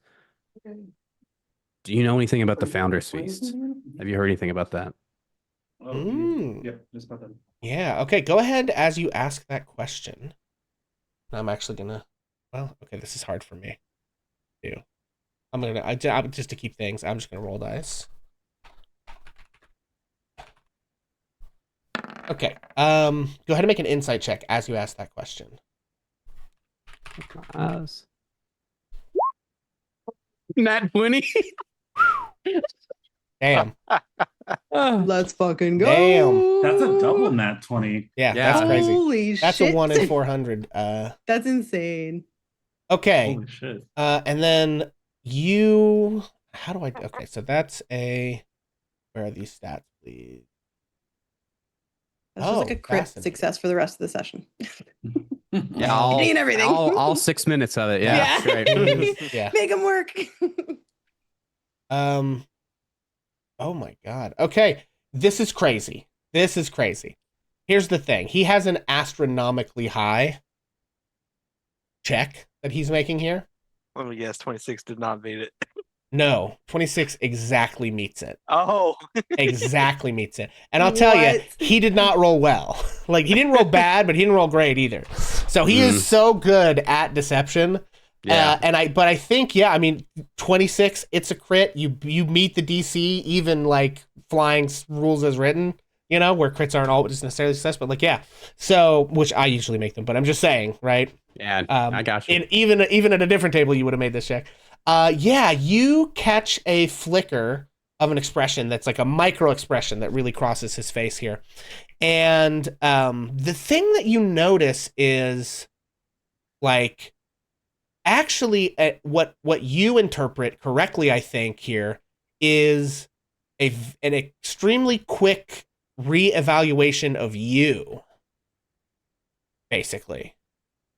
Right? So it's like even on the nat 20, the thing that you clock that's most interesting is that it is whatever he knows about it. It's significant enough that you asking about it causes him to like, and I'll give you this part on the nat 20.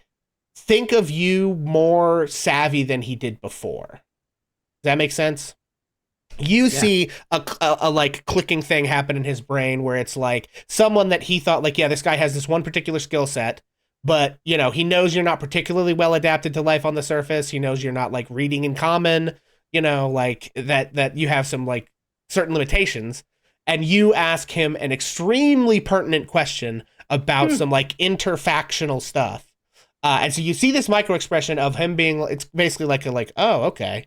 You know, but then in terms of what he says, He says, I guess actually I need to roll an insight into you here as well.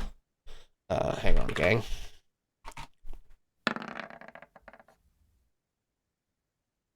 Okay. Oh, okay. Interesting. Yeah, so he raised an eyebrow, and what he says is I'm familiar with it. The Castellantas have their shindig every 10 years or so. Rumor has it that things can get a little exciting, let's say. We've heard. Oh no, he wouldn't say that. I've heard that the people that show up go missing every year or every time it happens. Oh, yes, it's all such a terrible tragedy. Okay, maybe I'm extending here, but do I get a sense that he's sincere with that? I think you know enough about this guy to know under no circumstances does he give a shit about those people. But I think and I'll give you this, the nat 20 insight. He's not in on it. He is he might use it to his advantage in some way. Sure. Certainly you connect the dot with this thing about the infernal shit and the thing he just had you plant, Mm-hmm. And so you clock that, he maybe tried to use it for some other thing. He you kind of catch this idea of if I can get the, rabble already against the nobles and then this thing happens. Mm-hmm. Then huge. Hey, we got something going on, right? Yeah, and it's interesting because this is the first time Varys thought about any of the motives behind what he's been asked to do. So yeah, this is actually incredible. And I think that's also part of what happens with that crazy meets it check there is you've never asked a question like this before. Mm-hmm. And you asked an insanely pertinent question to the thing he just had you do. Right. So he's sort of reevaluating okay, this guy, maybe he's savvier than I thought. But yeah, I think with that, he doesn't give you a lot more information. You definitely get that there's a couple of things that you start to theorize could be useful for him. One would be to whip up this frenzy and then let the thing happen and then they die and then he gets to sort of capitalize continuing on that stuff. Another thing would be to disrupt it and kind of either have himself or or someone in the organization or some other stooge disrupt the thing and then they have this hero angle they can work, while it still causes problems for a potential political enemy, but then you have this other tool to work with. So there's a lot of angles he could work, and him as the kind of guy who both has lots of plans of shit he's doing, truly a staggering, mm-hmm. fucking numbers falling from the sky amount of plans of shit he's got going on, as well as someone good at adapting and improvising when shit goes wrong. It's not just that he has backup plans on backup plans, but it's also, you're starting to recognize he's what is the quote? Plans are useless, planning is everything. It's mm-hmm. He's very good at taking the skills that you would need to plan a thing in the first place and quickly on the fly using those to adapt a plan that's starting to go off the rails. To even, jump the track to a different plan he already had going, or to make a totally new third thing. He's just very, very crafty. Right. And that nat 20 will get you a long way, kid. Cool. But that's, I think, all you're able to really get out of him, right? He doesn't talk about it a lot more with you. Okay, cool. I know we're on a really time crunch. I'll try and be faster. No, you're fine. You're fine. Lock it in. It's just stuff I wanted to make sure I got to next time I talk to him. Okay, he's not going to bother about that. He's asked him to keep an eye out for any infernal information that he's willing to share with him for Tav. The last thing he's going to ask him is, sorry, I thought he was listening to somebody on the other end. No, I was scratching my ear. I'm looking for someone. Char. Do you know anything about them? Oh, now that's interesting. Yeah, here's what I'm gonna do. I'm gonna answer that question in the DMs after stream. Cool. Just because I don't want to. I just want to make sure I got that. Yeah. And also, I guess if you have anything else that you need to ask him, we can handle that off stream.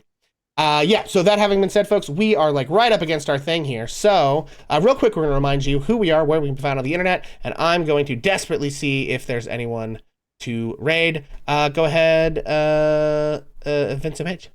Y'all, I'm Vincent Page. I've been Vareth, your Drow Ranger. Thanks for hanging out. Hell yeah. Appreciate y'all. Lady Stuff. I'm Lady Stuff, and I have been Tav, your half-elf draconic sorceress. Hell yeah, Skynet. Yep. Skynet. I've been playing Victor Valacrest, the human paladin. Excellent. Jason. I'm Jason. I've been playing Ash, the halfling druid. Excellent. And Rainbow Foxy. I am Foxy. I've been playing Zylander Blazel, your high elf rogue.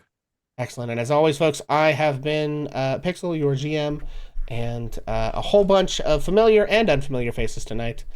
With that, there's like a big group of people that's playing D&D called Insert Roll. There's like 5 of them we could raid. Does anyone else have anybody they know that they'd like to go to?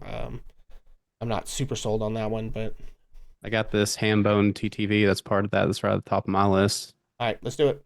That's the insert roll here. Yeah. Folks who don't know. Okay, yeah, so we are going to raid Hambone TTV, and thank you guys so much for hanging out tonight. Do me a favor, and just keep doing me favors. I need so many favors, thank you. Have a good night, guys. Be kind to yourselves, and, use characters to make your friends happy. Bye. Yeah. Let me tell a tale of a world where heroes walk among us, fighting through the darkness, left by monsters and by selfish men. A tale of glory rents asunder, sacrifice and battles lost. Our heroes know not what awaits them, and still they carry on. Let me sing a song of a family forged by trials and woe. On their own they falter, but together they will write their own tale of glory, rent asunder, sacrifice and battles lost. Our heroes know not what awaits them, and still they carry